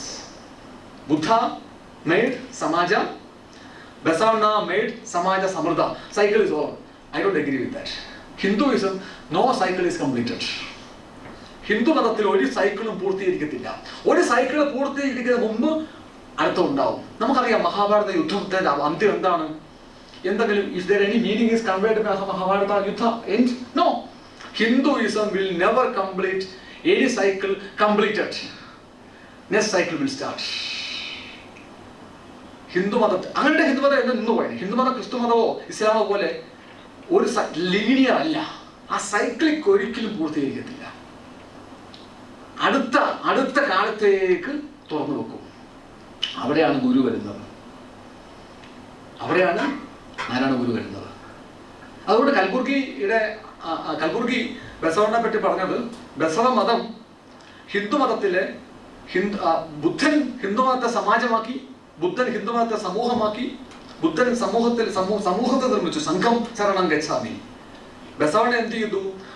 കർമ്മ സിദ്ധാന്തത്തെ തിരുത്തിയിട്ട് കായകം കൊണ്ടുവന്നു, സമാജത്തെ സമൃദ്ധമാക്കി. അങ്ങനെ ആ സൈക്കിൾ പൂർത്തീകരിച്ചു. നോ, ഇൻ ഇന്ത്യ, ഭാരതത്തിൽ ഒരു ചക്രങ്ങളും പൂർത്തീകരിക്കാറില്ല. പൂർണ്ണമിതം പൂർണ്ണാത് പൂർണ്ണമദച്ഛിതേ പൂർണ്ണസ്യ പൂർണ്ണമേവ. എല്ലാ സമയത്തും ഇങ്ങനെ പലതരത്തിലുള്ള ടെക്സ്റ്റുകൾ, പല പാഠങ്ങൾ ഉണ്ടായി ഹിന്ദുമതം ഇങ്ങനെ മാറിക്കൊണ്ടിരിക്കും. ഇതാണ് ബസവണ്ണ ഒരു സമൂഹം വെൽഫെയർ സമൂഹമാകുന്നതിന് വേണ്ടി, ക്ഷേമരാഷ്ട്രമാകുന്നതിന് വേണ്ടി നടത്തിയ സംഭാവനകൾ എന്താണ്? ഒന്ന്, ശരീരത്തിനെ പ്ലേസ് ചെയ്തു. മറ്റൊന്ന് കാരുണ്യം, മെഴ്സിഫുൾനെസ്, കമ്പാഷൻ. മറ്റൊന്ന് ഈക്വാലിറ്റി. എല്ലാം തുല്യമാണ്.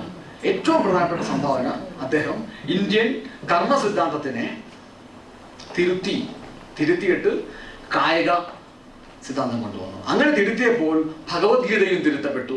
മാ കർമ്മണ്യേവ അധികാരസ്ഥനോ, ഞാൻ ദ്രാവിഡ സർവകലാശാല പണിയെടുക്കുന്നത് ശമ്പളം കിട്ടാനാ. I am working here to get my salary. When I get my salary, I'll send to my mother, I'll send my children, I'll send to my society, I'll buy from the market, state will get the tax. അങ്ങനെയാ. കർമ്മഫലം ഇച്ഛിക്കുന്നതാണ് എന്ത്? കായകം. കർമ്മമാണ്, കായകമാണ് ധർമ്മം. ഇതാണ് ബസവണ്ണയുടെ സംഭാവന ഞാൻ മനസ്സിലാക്കിയിട്ടുള്ളത്. ഇനി I will come to Narayana Guru. How much time I have? I can take 10 more minutes. Because I may need okay, I'll continue. I don't take time. See, today morning I was talking to somebody else. See, Narayana Guruവിനെ പറ്റി എനിക്ക് പറയുമ്പോൾ എഴുതുമ്പോൾ എനിക്ക് കുറച്ച് കാര്യങ്ങൾ വ്യക്തതയുണ്ട്. കാരണം ഗുരു ജീവിച്ചിരുന്നത് പുതിയ നൂറ്റാണ്ടിലാണ്. ഗുരു ജീവിച്ചിരുന്നത് നമുക്ക് കേരളത്തിലുള്ളവർക്കൊക്കെ ഒരുപക്ഷെ അദ്ദേഹത്തെ പറ്റി അറിയാനും അദ്ദേഹത്തിന്റെ ടെക്സ്റ്റുകളെയും അദ്ദേഹത്തിന്റെ കൂടെ ജീവിച്ചവരുടെ പറ്റി എഴുത്തുകളെ പറ്റിയൊക്കെ അറിയാവുന്ന ഒരു കാലം. ബസവണ്ണ അങ്ങനെയല്ല. ബസവണ്ണ ജീവിച്ചത് 11th സെഞ്ചുറിയാണ്. അപ്പൊ ആ കാലത്തെ പറ്റി നമുക്ക് ടെക്സ്റ്റുകളില്ല. ഗുരു അങ്ങനെയല്ല. ഗുരുവിന്റെ കാലത്തെ പറ്റി വളരെ അടുത്താണ് ഗുരു അത്ര ദൂരെയല്ല. ഗുരു നിങ്ങൾക്കറിയാം, നാരായണ ഗുരു ഒരുപക്ഷെ അവിടെ ജനിച്ച് അവിടെ ഉണ്ടാവുന്ന കാലത്തിന് കുറച്ച് മുമ്പാണ് സ്വാമി വിവേകാനന്ദൻ കേരളം വഴി കടന്നുപോയത്. ഒരുപക്ഷെ ഇന്ത്യൻ ജാതീയത അതിൻ്റെ ഏറ്റവും വികൃത രൂപത്തിൽ പ്രകടീഭവിച്ച ഒരു സംസ്ഥാനമാണ് കേരളം. ഇന്ത്യയുടെ ചാതുർവർണ്ണ്യം, ഇന്ത്യയുടെ ജാതീയത, ജാതി വിവേചനം, ഏറ്റവും നരൻ അശുദ്ധനാണ് പോൽ, ധരയിൽ നടപ്പത് പാപമാണ് പോലും. Untouchability. You have to see a Brahmin. When a Brahmin is coming, the other community, they have a measurement. You have to stand this distance. Such a വളരെ വികൃതമായിട്ടുള്ള ഒരു ജാതീയമായ ഇന്ത്യൻ ജാതീയതയുടെ ഏറ്റവും വികൃതമായ രൂപത്തിലുള്ള ഒരവസ്ഥ ഇന്ത്യയിൽ, കേരളത്തിൽ ഉണ്ടായിരുന്നു ഗുരു ജീവിച്ചിരുന്ന കാലത്ത്. അത് വലിയ ബുദ്ധിമുട്ടാണ് പരിഷ്കരിച്ചെടുക്കാൻ. ഗുരു ബസവണ്ണെ പോലെ തന്നെ നേരത്തെ പറഞ്ഞ പോലെ ദേഹം നിജമല്ല, ദേഹി ഒരുവനി, ദേഹത്തിലുണ്ട് അതിഞ്ഞൊരു പാമ്പേ. ദേഹം നിജമല്ല. The body is not truth. Dehi Orivani, Dehathirunda. So he himself knows that he is a spiritual being. And he can also stay somewhere in a cave, somewhere in ashrama, get moksha. Moksha ആർക്ക് കിട്ടുന്നതാണ്? ചക്കയ്ക്കും Jack fruit കൂടി Jack ഫ്രൂട്ടിന്റെ ട്രീക്ക് പോലും എന്ത് കിട്ടും? മോക്ഷം കിട്ടും. അങ്ങനെയാണ് ഗുരു മോക്ഷത്തെ പറ്റി അത് ചെയ്യാമായിരുന്നു. പക്ഷെ ഗുരു ചെയ്ത് അതല്ല.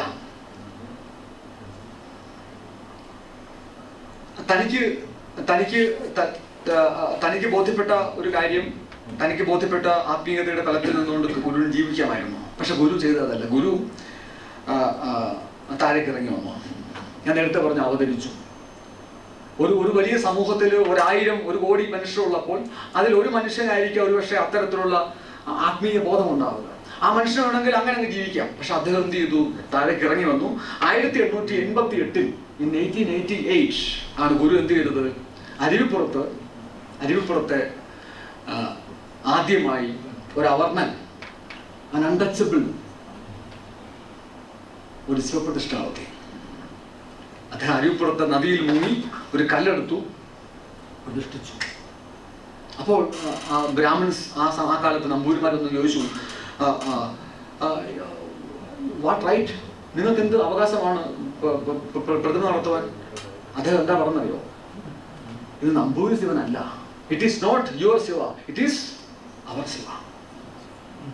സോ അവിടെ ഗുരു ചെയ്ത കാര്യം, ഗുരു, ഞാൻ നേരത്തെ പറഞ്ഞു, ഡോക്ടർ ബി ആർ അംബേദ്കറുടെ ഈ പ്രബന്ധങ്ങളിൽ കാണുന്ന ഒരു പ്രത്യേകത, ഇന്ത്യയിലെ ജാതീയതയ്ക്കുള്ള ഒരു പ്രധാന കാരണം, one is purity, second is exogamy.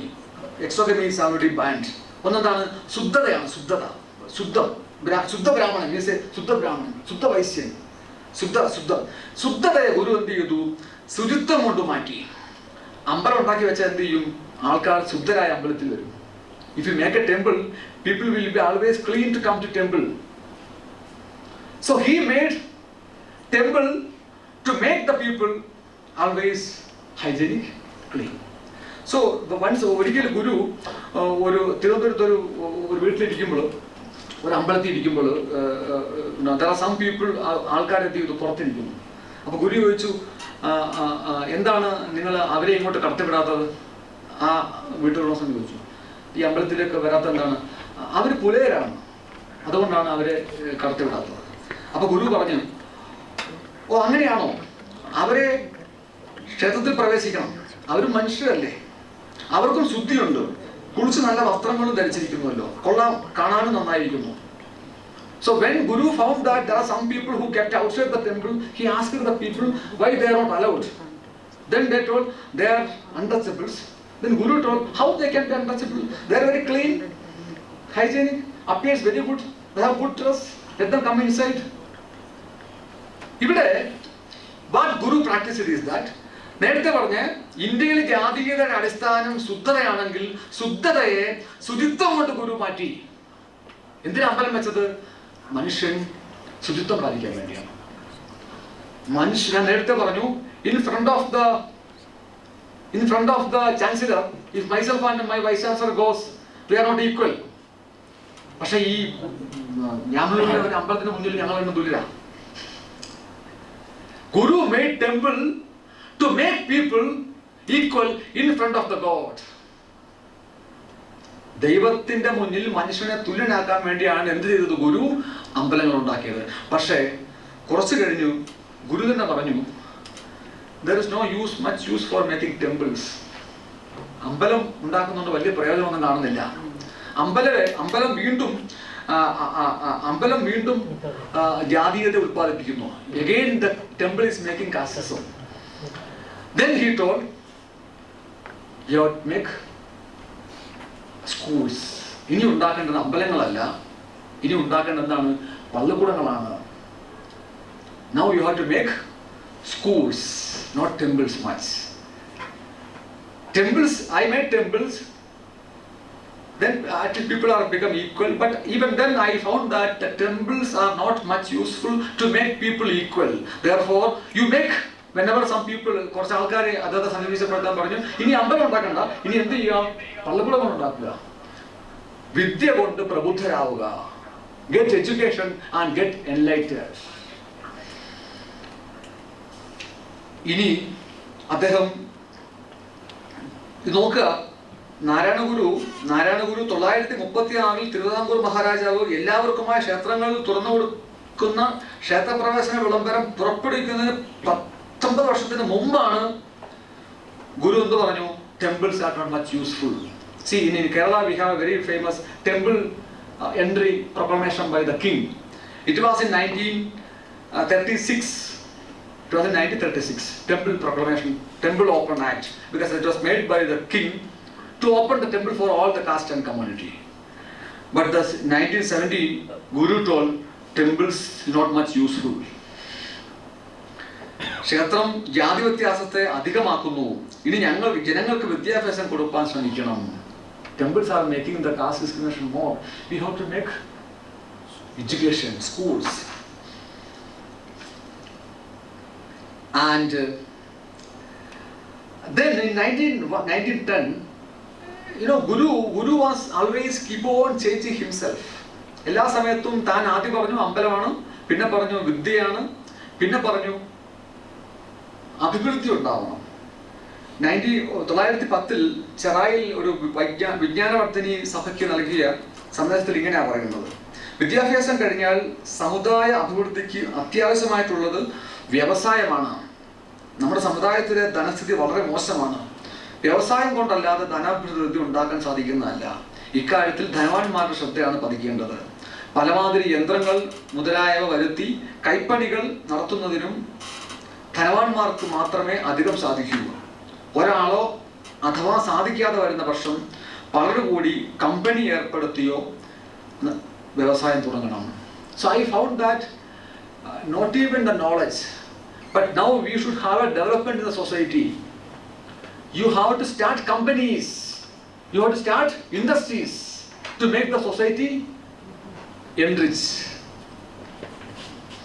അങ്ങനെ നാരായണ ഗുരു ഞാൻ നേരത്തെ പറഞ്ഞത് ആദ്യം ക്ഷേത്രം വെച്ച് ക്ഷേത്രപ്രതിഷ്ഠ നടത്തി, ക്ഷേത്രപ്രതിഷ്ഠയുടെ മുന്നിൽ മനുഷ്യരെ തുല്യരാക്കി, ക്ഷേത്രത്തിലേക്ക് പ്രവേശിക്കാൻ വേണ്ടി മനുഷ്യരെ ശുചിത്വമുള്ളവരാക്കി, പിന്നീട് ക്ഷേത്രങ്ങളല്ല നമുക്ക് വേണ്ടത് പള്ളിക്കൂടങ്ങളാണെന്ന് പറഞ്ഞു. പിന്നെ നാം കാണുന്നത് ഗുരു പറയുന്നത് എന്താണ്? വ്യവസായം. You have to start industry. If one person is not enough to make company, you make companies. You make companies. And there is one more. ഒരു ചെറിയ തമാശ ഉള്ളത്. ഈ ഒരിക്കലും ഗുരുവിന്റെ ശിവഗിരി ആശ്രമത്തിൽ ഗുരു ഒരു ചെറിയ കമ്പനി തുടങ്ങി, നെയ്ത്ത് കമ്പനി തുടങ്ങി. Then T.K. Madhavan was a Congress activist. And once he came to the ashrama, അപ്പോൾ അവിടെ എത്തിയപ്പോൾ അദ്ദേഹം ഗുരു പറഞ്ഞു, മാധവ, ഈ അവിടെ ഒരു നെയ്ത്ത് ഫാക്ടറി ഉണ്ട്, അത് ഇവിടുത്തെ സന്യാസിമാരൊക്കെ ചേർന്നിട്ടാണ് നെയ്ത്ത് ഫാക്ടറി ചെയ്യുന്നത്. മാധവൻ ഒന്ന് പോയി നോക്കണം എന്ന് പറഞ്ഞു. മാധവൻ പോയി നോക്കിയപ്പോൾ സന്യാസിമാരൊന്നും പണിയെടുക്കില്ല. സന്യാസിമാരൊക്കെ അവിടെ ഭക്ഷണമൊക്കെ കഴിച്ചിങ്ങനെ പോകുന്നേ ഉള്ളൂ. ഗുരുവിനെ കാണിക്കാൻ വേണ്ടി ഒരു തറി ഉണ്ടാക്കി വെച്ചിട്ടുണ്ട്. Whenever Guru come, they will show one thing. They never work at all. അപ്പോൾ മാധവൻ പറഞ്ഞു, ഗുരു, ഞാൻ അവരെ പണിയെടുപ്പിക്കട്ടോ? Shall I make them to work? ഗുരു പറഞ്ഞു, വേണ്ട, അവരൊക്കെ പോവും. If you want to make them to work, they will all leave this ashram. So the satiric way of doing things. See, one more thing, I will tell you one instant. Guru, what is the word for papadam? Papadam. Guru broken the casteism in Kerala like a appada. An incident I'll tell you. Ulluras Parameswara Iyer is a Brahmin, a scholar. He is a staff of Travancore government. He visited to Guru. Gurune കാണാൻ വന്നു. അപ്പോൾ ശിവഗിരി കുന്നിൻ്റെ താഴെ കാറിട്ട് തൻ്റെ തൊപ്പിയൊക്കെ ഒരു തറ വെച്ച് ഇദ്ദേഹം മോളിൽ കയറി വന്നു. ഗുരു വലിയ പണ്ഡിതനാണ്, ഇദ്ദേഹം പണ്ഡിതനാണ്. അപ്പോൾ പരമേശ്വരയ്യർ വന്നു. അപ്പോൾ ഗുരു കുറെ കുട്ടികളെ ചേർത്ത് നിൽക്കുകയാണ്. കുറെ ആ ഭാഗത്ത് ഹരിയൻ കുട്ടികളെ ചേർത്തിട്ട് നിൽക്കുകയാണ്. ഗുരുവിൻ്റെ അടുത്ത് കുട്ടികളൊക്കെ ഉണ്ട്. അപ്പോൾ ഗുരു പറഞ്ഞ്, ഊണ് സമയമായി, പരമേശ്വരയ്യർ ഊണ് കഴിച്ചിട്ട് പോയാൽ മതി. So Guru was standing with the people, children from the backward community, and he was standing there. And Parameswar Iyer, you have food, then only you go. And I am mixing both for both of you. And then what happened? Ellaru irunnu. That time Guru made a mixed feast. That's called Misra Bhojanam. And Parameswar Iyer Bhashanam കഴിക്കാൻ, he is a Brahmin. ഭക്ഷണം കഴിക്കാൻ തുടങ്ങി. അപ്പോൾ ചോറ് വിളമ്പി and പപ്പടം വെച്ചു, പരിപ്പിട്ടു. അപ്പോൾ പരമേശ്വരൻ ഇങ്ങനെ ഇരിക്കുകയാണ്, ഒരു മടി. കാരണം തൊട്ടടുത്തിരിക്കുന്ന ആരാ? മറ്റേ ദളിതരായ കുട്ടികളാണ്. അവരെ കൊണ്ടുവന്ന് കഴിക്കാൻ മടി. Parameshwara is not much annoyed by sitting and eating with the Dalit childrens. അപ്പോൾ Guru look at here. Parameshwara, did you broke the pappada? Did you broke the papada? That means, did you broke the papada? Did you broke your casteism? He got the idea what Guru intended. Parameswara Iyer, papada odanyo. Papada odanyo. So Guru very silently he broken the casteism of Kerala. Very silent. Very silent. ഒരു തുള്ളി രക്തം എങ്ങും വീഴാതെ, ഒരമ്പലങ്ങളും തകർക്കാതെ. തമിഴ്നാട്ടിൽ കണ്ടാകുന്നില്ല, അമ്പലം തകർക്കുകയാണ്. ഒരാളെ ഒന്നും പറയാതെ, ഒരു പീകിട എറുമ്പിനും വരുത്താതെയാണ് നാരായണ ഗുരു എന്ത് ചെയ്തത്? കേരള സമൂഹത്തിനെ ബഹിഷ്കരിച്ചത്. ഇനി മറ്റൊരു കാര്യം ചോദിച്ചാൽ ഞാൻ എൻ്റെ അവസാനത്തിലേക്ക് വരാം. സി വി കുഞ്ഞിരാമൻ ഒരിക്കൽ ഗുരു ചോദിച്ചു, ഗുരു, നമ്മുടെ സമുദായത്തിൽ ഒരുപാട് പേർക്ക് മതപരിവർത്തനം ആവശ്യമായി വരുന്നുണ്ട്. They are all in front of convert into Christianity, Buddhism and other communities. What will do? അപ്പോൾ ഗുരു പറഞ്ഞു, മതപരിവർത്തനം ചെയ്യപ്പെടുന്നത് മതത്തിന്റെ ആഭ്യന്തരമായാണോ ബാഹ്യമായാണോ? ബാഹ്യമായ മതപരിവർത്തനം സാമുദായിക പരിവർത്തനമാണ്. പക്ഷെ ആഭ്യന്തരമായ മതപരിവർത്തനം നടത്തേണ്ടത് ആരാണ്? അത് മതത്തെ പറ്റിയുള്ള ധാരണയും ആ ധാരണയെ പറ്റിയുള്ള ചിന്തകളുമാണ് എന്ത് ചെയ്യുക? മതത്തെ പരിവർത്തിപ്പിക്കുക. Guru was not supporting conversion, but he want to convert the Hinduism. Guru ഒരിക്കലും മതപരിവർത്തനത്തെ അനുകൂലിച്ചില്ല, പക്ഷെ ഗുരു ഹിന്ദു മതത്തിനെ പരിവർത്തിക്കുകയായിരുന്നു. Guru was not supporting conversion, but Guru was converting Hinduism. ഇവിടെ എനിക്ക് പറയാനുള്ളൊരു പോയിന്റ്, ഈ രണ്ട് ബസവണ്ണയും നാരായണ ഗുരുവും ചെയ്തത്, ഇവർ രണ്ടുപേരും ഹിന്ദു മതത്തെ ഉപയോഗിച്ചുകൊണ്ട് തന്നെയാണ് സമൂഹത്തിനെ പരിവർത്തിപ്പിച്ചത്. പക്ഷെ ഇവർ ഹിന്ദു മതത്തിനെ ഉപയോഗിച്ചുകൊണ്ട് സമൂഹത്തെ പരിവർത്തിപ്പിച്ചപ്പോൾ ഹിന്ദു മതവും പരിവർത്തന വിധേയമായി. When Basavanna and Narayana Guru was using Hinduism to convert society, Hinduism itself is converted. Yatha hi dharmasya. പക്ഷേ അവർ പുനഃസ്ഥാപിച്ച ധർമ്മം പഴയ ധർമ്മമായിരുന്നില്ല, മനുധർമ്മമായിരുന്നില്ല, ബ്രാഹ്മണിക ധർമ്മമായിരുന്നില്ല. Narayana Guru and Basavanna was converting the society. By converting, the Hinduism itself is converted. But when they created Hinduism, when they created the dharma, they did not create the old dharma, they created a new dharma. ഈ പുതിയ ധർമ്മത്തിൽ എന്തുണ്ട്? ഈ മൂന്ന് ഘടകങ്ങളുണ്ട്. ഒന്നെന്താണ്? അഹിംസ അഥവാ കാരുണ്യം. 2 അഭിവൃദ്ധി. 3 ജാതി മത വിവേചനം.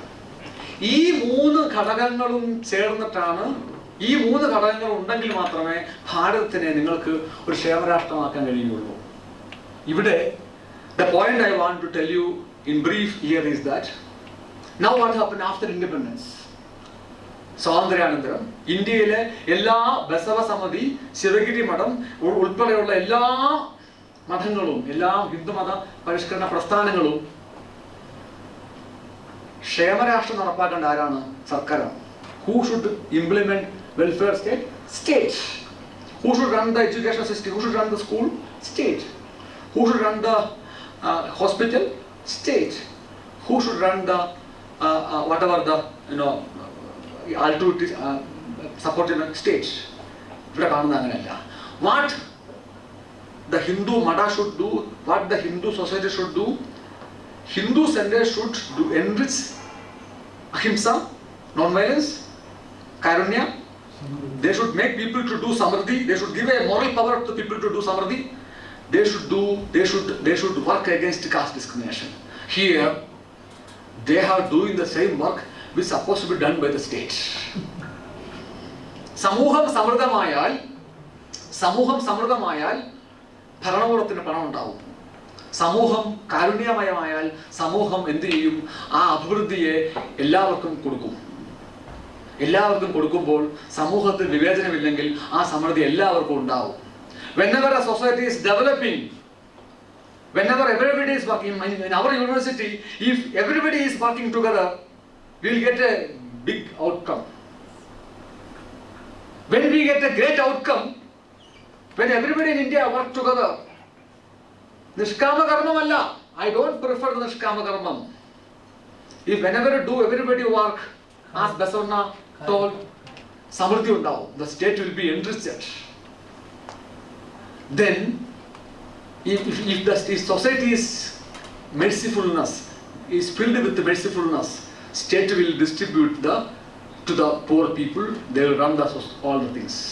But when you distribute, നമുക്കറിയാം ഇന്ത്യയിൽ ഏറ്റവും കൂടുതൽ പണം മാറ്റിവെക്കുന്നത് ആദിവാസി വികസനത്തിന് വേണ്ടിയാണ്. എത്തുമ്പോൾ ഒന്നും എത്തില്ല. 100 രൂപ മാറ്റിവെക്കും, എത്തും 10 പൈസ ആവും. In India, huge amount of money is unspent for tribal development. എന്ത് ചെയ്യും? മോളിൽ 1000, when you sanction 1000, when you reach 1 rupees. Discrimination. ഒരു സമൂഹത്തിൽ എന്ത് വേണം? അഭിവൃദ്ധി ഉണ്ടാകണം, സമൂഹം വികസിക്കണം. Without development, there is no freedom, as like Amartya Sen told. സമൂഹം അഭിവൃദ്ധി ഉണ്ടാവണം, സമൂഹത്തിൽ കാരുണ്യം ഉണ്ടാവണം, സമൂഹത്തിൽ വിവേചനം ഉണ്ടാവരുത്. ആ സമൂഹം മാത്രമേ എന്തായി മാറുകയുള്ളൂ? ക്ഷേമരാഷ്ട്രമാവുകയുള്ളൂ. നമ്മുടെ മത പ്രസ്ഥാനങ്ങൾ ചെയ്യേണ്ടത് സമൂഹത്തിലെ അഭിവൃദ്ധിയും സമൂഹത്തിലെ കാരുണ്യവും സമൂഹത്തിലെ വിവേചനവും ഒഴിവാക്കാനാണ് ശ്രമിക്കേണ്ടത്. നമ്മുടെ ഇന്ത്യയിലെ ഇന്നത്തെ കാലത്തെ മതകേന്ദ്രങ്ങൾ ചെയ്യുന്ന എന്താണ്? All the religious centers are now running the business of running the schools, running the hospital. They are not concentrating on the spiritual development of the society. So this is the things I want to tell you. In brief, I will just brief. ഞാൻ എന്തൊക്കെയാണ് ഞാൻ പറഞ്ഞതെന്നൊന്നും ചുരുക്കി പറയാം. ഞാൻ പറഞ്ഞത് ഒന്ന്, ക്ഷേമരാഷ്ട്രം എന്ന് പറയുന്നത് ഒരു കൊളോണിയൽ സങ്കല്പം മാത്രമല്ല, ക്ഷേമരാഷ്ട്രം ഒരു ഇന്ത്യൻ സങ്കല്പം കൂടിയാണ്. പക്ഷെ അത് ആ രൂപത്തിലല്ല. ക്ഷേമരാഷ്ട്രത്തിലേക്ക് വേണ്ട 3 ഘടകങ്ങളൊന്ന് അഹിംസ, മറ്റൊന്ന് സമൃദ്ധി, മറ്റൊന്ന് വിവേചനരാഹിത്യം. ഹിന്ദുമതം ഇത് 3 ഉണ്ട് എന്നാണ് ഹിന്ദുമതത്തെ പറ്റിയുള്ള തെറ്റിദ്ധാരണ. ആ ധാരണ തെറ്റാണ്. ഹിന്ദുമതം ഹിംസാത്മകമല്ല. ഹിന്ദുമതത്തിൽ അന്തർലീനമായ ജാതി വിവേചനമില്ല. ജാതി വിവേചനം സമൂഹത്തിലുണ്ട്. 3, ഹിന്ദുമതത്തിൽ അഭിവൃദ്ധിയെ കാംക്ഷിക്കുന്ന ചിന്താധാര ബസവണ്ണയെ പോലുള്ള സന്യാസിമാർ മുമ്പോട്ട് വെച്ചിട്ടുള്ള ചിന്ത അധ്വാനിക്കാൻ പ്രോത്സാഹിപ്പിക്കുന്നതാണ്. ഭഗവത്ഗീത പറയുന്ന കർമ്മണ്യ അധികാരസ്ഥ അല്ല. കാരണം നിങ്ങൾക്ക് ഫലം ഇച്ഛിക്കാതിരിക്കേണ്ടത് കർമ്മം ചെയ്യുമ്പോഴാണ്. You don't expect a result. You don't expect the return when you do karma. But when you do the kayaka, you have to expect. അപ്പോൾ ഹിന്ദുമതത്തിൽ ഇത് 3 ഉണ്ട്. ഇത് മൂന്നും ശക്തിപ്പെടുത്തുന്നതിൽ നാരായണഗുരുവും ബസവണ്ണയും സംഭാവന ചെയ്തു. എങ്ങനെ ചെയ്തു? അവർ എന്ത് ചെയ്തു? ഗാന്ധിജിയുടെ ആർഗ്യുമെന്റ് പോലെ ഹിന്ദു മതത്തിനെ മുന്നിൽ വെച്ചുകൊണ്ടാണ് അവർ എന്ത് ചെയ്തു? സമൂഹത്തിനെ ജാതി വിവേചന രഹിതമായതും സമൂഹത്തിനെ അഹിംസാത്മകമാക്കിയതും സമൂഹത്തിനെ അഭിവൃദ്ധിയിലേക്ക് മാറ്റിയതും. കാരണം ബസവണ്ണ പറഞ്ഞത് കായകേവ കൈലാസം എന്നാണ്. പണിയെടുത്തെങ്കിലേ എന്ത് ചെയ്യാൻ പറ്റുള്ളൂ? സ്വർഗം കിട്ടുകയുള്ളൂ. അതുകൊണ്ട് ഹിന്ദുമതം പക്ഷെ ഞാൻ ലാസ്റ്റ് പറഞ്ഞ ആർഗ്യുമെന്റ്, ഇന്ന് ഹിന്ദുമതത്തിന്റെ പ്രസ്ഥാനങ്ങൾ, നമുക്ക് ഈ രാജ്യമൊട്ടാകെയുള്ള മതങ്ങൾ, ഒരുപക്ഷെ എല്ലാ മതങ്ങളും ചെയ്യുന്ന കാര്യം എന്ത് ചെയ്തു? നിങ്ങൾ മതപ്രസ്ഥാനങ്ങൾ ഒരിക്കലും വെൽഫെയർ ക്ഷേമ പ്രവർത്തനം നേരിട്ട് നടത്തേണ്ടതില്ല. മതപ്രസ്ഥാനങ്ങൾ ചെയ്യേണ്ടത് സമൂഹത്തിൽ ആ സമൂഹത്തിനെ ക്ഷേമരാഷ്ട്രമാക്കുന്നതിന് ആവശ്യമായ മാറ്റം വരുത്തുകയാണ്. ഇനി ഹിന്ദുമതം ഇന്ന് ഒരുപക്ഷെ ഒരു പ്രധാനപ്പെട്ട കാര്യമുള്ളത്, ഒരുപക്ഷെ ഹിന്ദുമതം ഏറ്റവും കൂടുതൽ പ്രതിസന്ധിയുടെ കടന്നു പോകുന്ന ഒരു കാലമാണത്.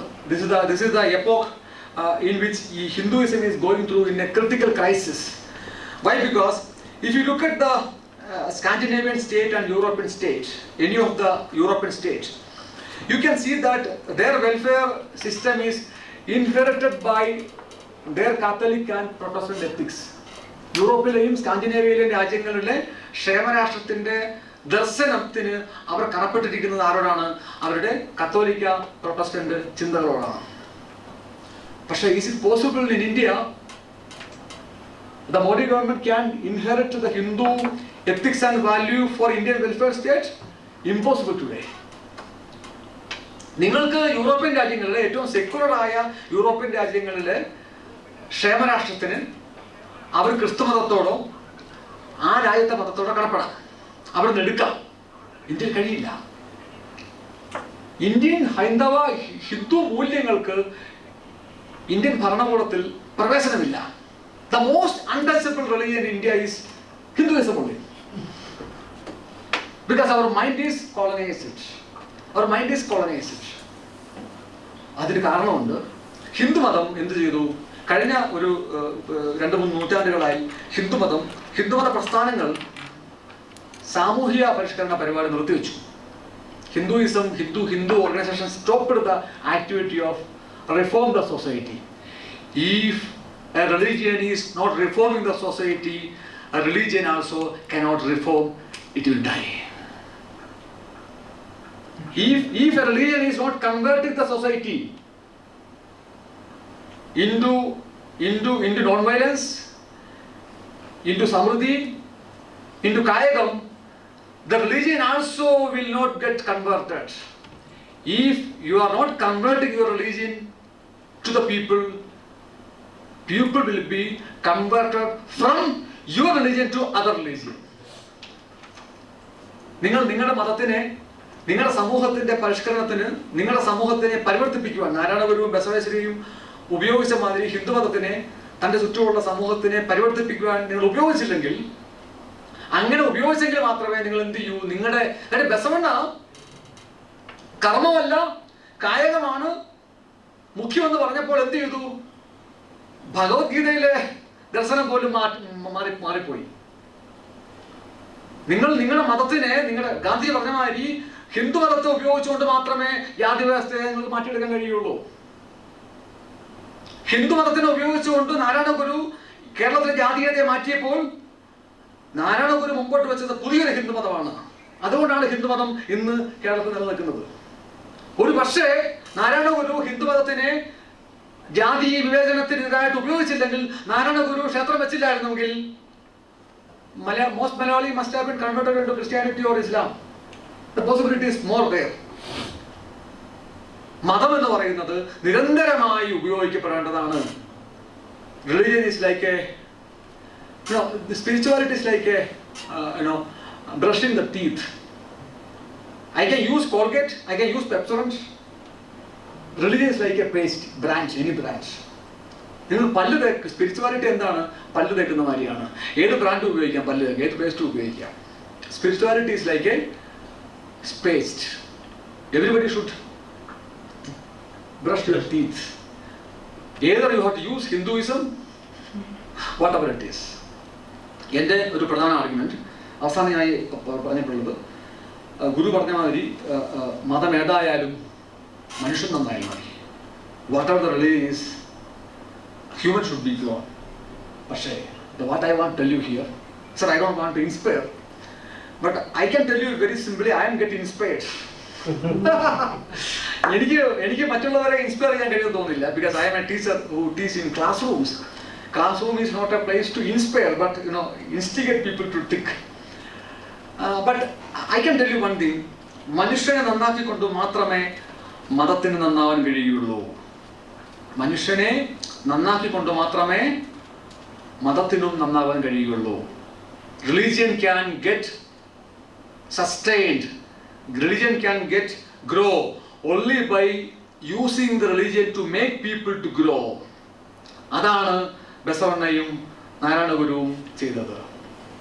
അവർ ഹിന്ദുമതത്തിനെ സമൂഹത്തിനെ മാറ്റാൻ ഉപയോഗിച്ചപ്പോൾ ഹിന്ദുമതവും മാറി. കഴിഞ്ഞ 200 വർഷങ്ങളായി ഹിന്ദുമതം എത്രമാത്രം മാറിക്കൊണ്ടിരിക്കുന്നു എന്ന് നോക്കിക്കഴിഞ്ഞാൽ മാറാത്ത മതം നിലനിൽക്കില്ല. ഉപയോഗിക്കാത്ത ഉപകരണങ്ങൾ പഴഞ്ചനാവും, തുരുമ്പ് പിടിക്കും, അത് ഉപയോഗയോഗ്യമായി തീരും. ഇതാണ് എനിക്ക് പറയാനുള്ളത്. എനിക്ക് ഇങ്ങനൊരു അവസരം തന്ന, ഒരുപാട് സമയം എടുത്തു, എനിക്ക് ഇങ്ങനെ ഈ വേദിയിൽ പ്രസംഗിക്കാൻ അവസരം തന്ന ബസവ സമിതിയോടും കന്നഡ വിഭാഗത്തോടും എൻ്റെ ആത്മാർത്ഥമായ നന്ദി അറിയിക്കുകയാണ്. അതിലുപരി ഞങ്ങളുടെ വൈസ് ചാൻസലർ മാഡം സാധാരണഗതിയിൽ ഇങ്ങനെ മീറ്റിങ്ങുകൾ ഇരിക്കാറില്ല. Generally she cannot sit, that is the reason. Because she has to leave, but she didn't. No, she has to sign one of my files. That is very urgent. So generally she won't sit there. But I am very happy that this many people who are here. And എനിക്ക് സന്തോഷമുണ്ട്, എനിക്ക് ഇങ്ങനൊരു അവസരം തന്നതോടെ എനിക്ക് മലയാളത്തിൽ ഒരുപക്ഷെ sir പറഞ്ഞ മാതിരി ഒരുപാട് പേര് കാണുന്നുണ്ടാവാം. ഞാൻ ഈ മലയാളവും ഇംഗ്ലീഷും മിക്സ് ചെയ്യാനുള്ള കാരണം എനിക്ക് നേരത്തെ ഗുരുക്കളുടെ പ്രശ്നം പറഞ്ഞ മാതിരി എന്നെ കാണുന്നവർ ഒരുപാട് ലോകത്ത് ഈ ദൂരം ഉണ്ടാവാം. പക്ഷേ പ്രധാനമന്ത്രി മോഡി പറഞ്ഞത് you should digitalise what Modi suggested to Basava Samadi to get digitalized. When you get digitalized, you can extend to many people. പക്ഷേ തൊട്ട് മുന്നിലിരിക്കുന്ന ആൾക്കാർ കൂടെ മനസ്സിലാവണം, to make the people in front of me to understand. ഞാനത് mix ചെയ്യേണ്ടി വന്നു, മലയാളവും ഇംഗ്ലീഷും മിക്സ് ചെയ്യേണ്ടി വന്നു. മലയാളികൾ ക്ഷമിക്കണം. And I should say sorry to all of you who listened to me here. I was speaking much in Malayalam, and thank you. Question was question. It is there. Yeah. Oh, I'm sorry. I never spit. Okay.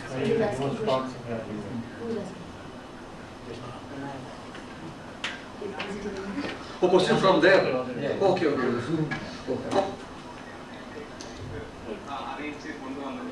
അപ്പോ sir ഇവിടെ ശ്രമിച്ച്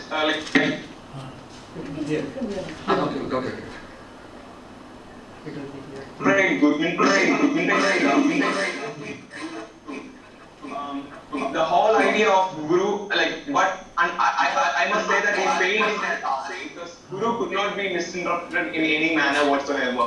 Because Guru's he comfortably avoided one of the statements, quotations of Guru while quoting all others.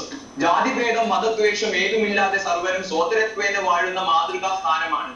When Guru first when he was placing that rock as Idava Shiva, he quoted this. And he was saying that it is not about any religion, but about all the religion, and religion is not a barrier. So you cannot claim Guru is a Hindu saint by any factor. At the very first time when he was placing a rock and saying that is Idava Shiva, he was claiming that Jati Vedam Madadvesham. No, there is no caste, no religion. He asserted that very clearly. Also, by his statement, one caste, one religion, one God, he is not specifying that there is multiple religions, and he is not addressing the presence of multiple religions in that context also. Also, I have slight disagreements with many points you made here. You yourself temple was brought into picture by Guru for establishing cleanliness, and that was well established by Guru, and it was not entirely for spirituality. And when the caste system was rising, even after the implementation of temples, he suddenly tell the population to make schools rather than more temples. That there itself is clear his intention was not establish the traditional Hindu spirituality, but to establish scholarly understanding and economic progress by establishing industries after that. Then you were glorifying Gandhi's statements. I must for many of the quotations of Gandhi. Can you tell your name, please? Vinay. Saying that the Hindu saints are not acting against the caste. Vinay. Particular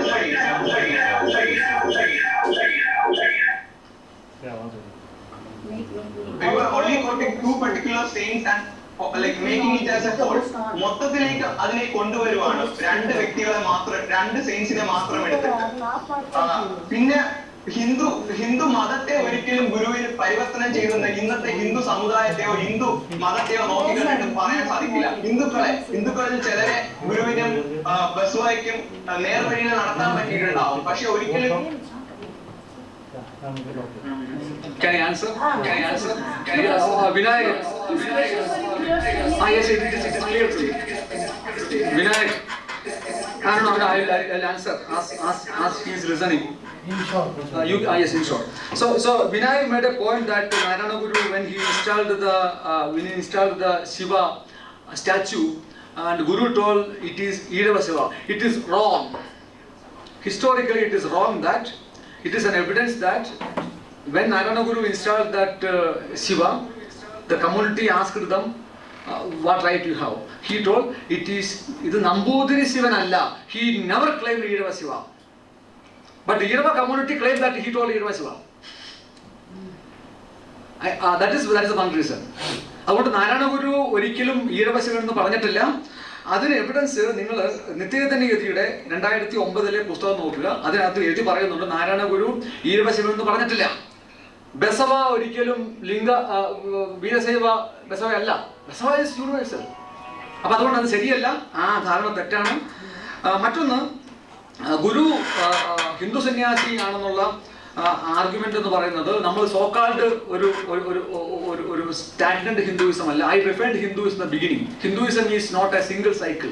Hinduism is a different uncompleted cycles. അതിലൊരു സൈക്കിളാണ് ഗുരു. അത്രേ ഉള്ളൂ. അപ്പോൾ വീണ്ടും തിരുത്തുക, വിനായക തിരുത്തുക. നാരായണ ഗുരു ഈഴവ ശിവനെ അല്ല പ്രതിഷ്ഠിച്ചത്. അദ്ദേഹം ഒരിക്കലും ഈഴവ ശിവൻ എന്ന് പറഞ്ഞിട്ടേ ഇല്ല. Okay. Mr. Praveen Kumar.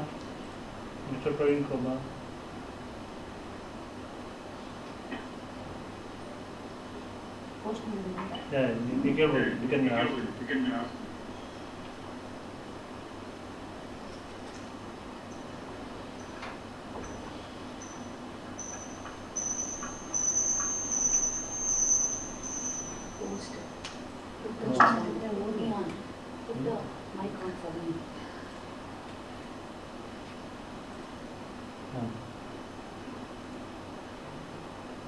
Any more questions?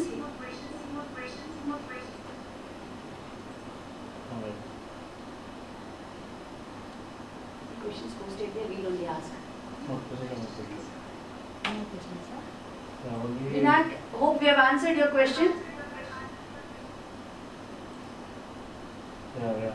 No. Thank you. No, he said I have. Yeah, okay. Praveen, any question from your side? He's unmuted, but he's not responding. He's muted again. Praveen, if you're not able to speak, you can just write it on the chat box. We can read out the question.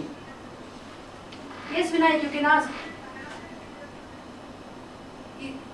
We already finished the lecture, so you just come to the point and just ask one question.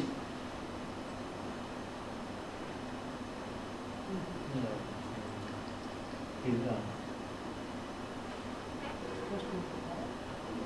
He says he has a question. Are you there, Vinayak? Praveen Kumar is.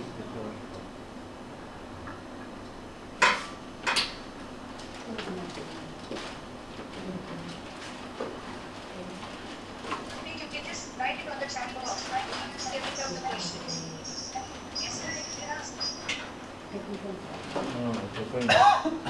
Okay, if any questions is there, please post it on the chat box. We can take it up.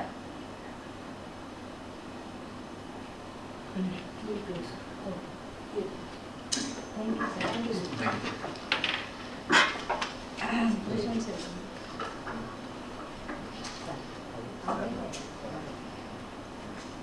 So I further thank you to choosing me for this things by.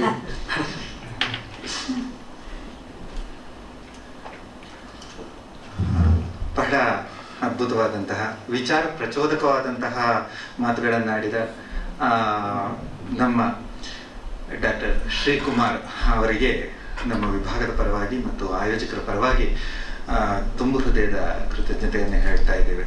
ಹಾಗೆ ಇದರಲ್ಲಿ ಆಸಕ್ತಿಯಿಂದ ಭಾಗವಹಿಸಿ ಪ್ರಶ್ನೆಗಳನ್ನು ಕೇಳಿದಂತಹ ಸದಸ್ಯರಿಗೂ ಕೂಡ ನಮ್ಮ ಕೃತಜ್ಞತೆಗಳು. ಇದೀಗ ಅಧ್ಯಕ್ಷೀಯ ಮಾತು. ಅಧ್ಯಕ್ಷೀಯ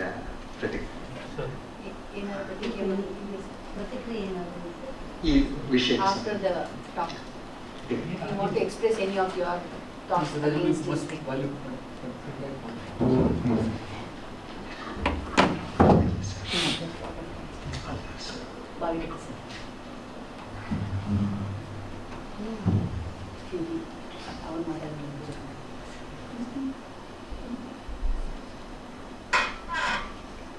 Shri Kumar, for over an hour he discussed about Guru Basavanna and Guru Narayan Guru. He took the path of Hindutva and spoke, whereas Basava philosophy, I do not know much about Narayan Guru philosophy. It is a philosophy that has evolved from within. It's a totally wherever the Swatantra Dhiraru which I mentioned earlier, their thinking was not depending. Of course, the welfare state was a very beautiful point you brought. Whichever is the religion, they should think of the welfare state, and especially the mercy and all the points which we have raised. Basavanna's greatest philosophy was Kayaka and Dasoha. That's a very clear philosophy, Kayaka and Dasoha. Everyone must have to work, be it the king, be it anybody, the minister, be it a cobbler, be it a carpenter, everybody is supposed to work. And he works. Along with that, he has to look after the welfare of the state also. Every individual is committed to his work plus the welfare of the society. Because he never believed in just Anga and Linga. See, Tanu, Mana, Bhava, which I told you earlier, the mind, the body, and the body, mind and the spirit. Mind should not just be hovering towards the body, it should hover towards the Linga also. Linga is nothing but the society, the community at large. So therefore, you have very clearly expressed about this welfare state. That is the mission what we are trying to communicate. Only the question is, you went into so many other points of Hindutva and all that. I don't think, because that will lead to so many other issues which we normally avoid. Because my objective is not towards that at all.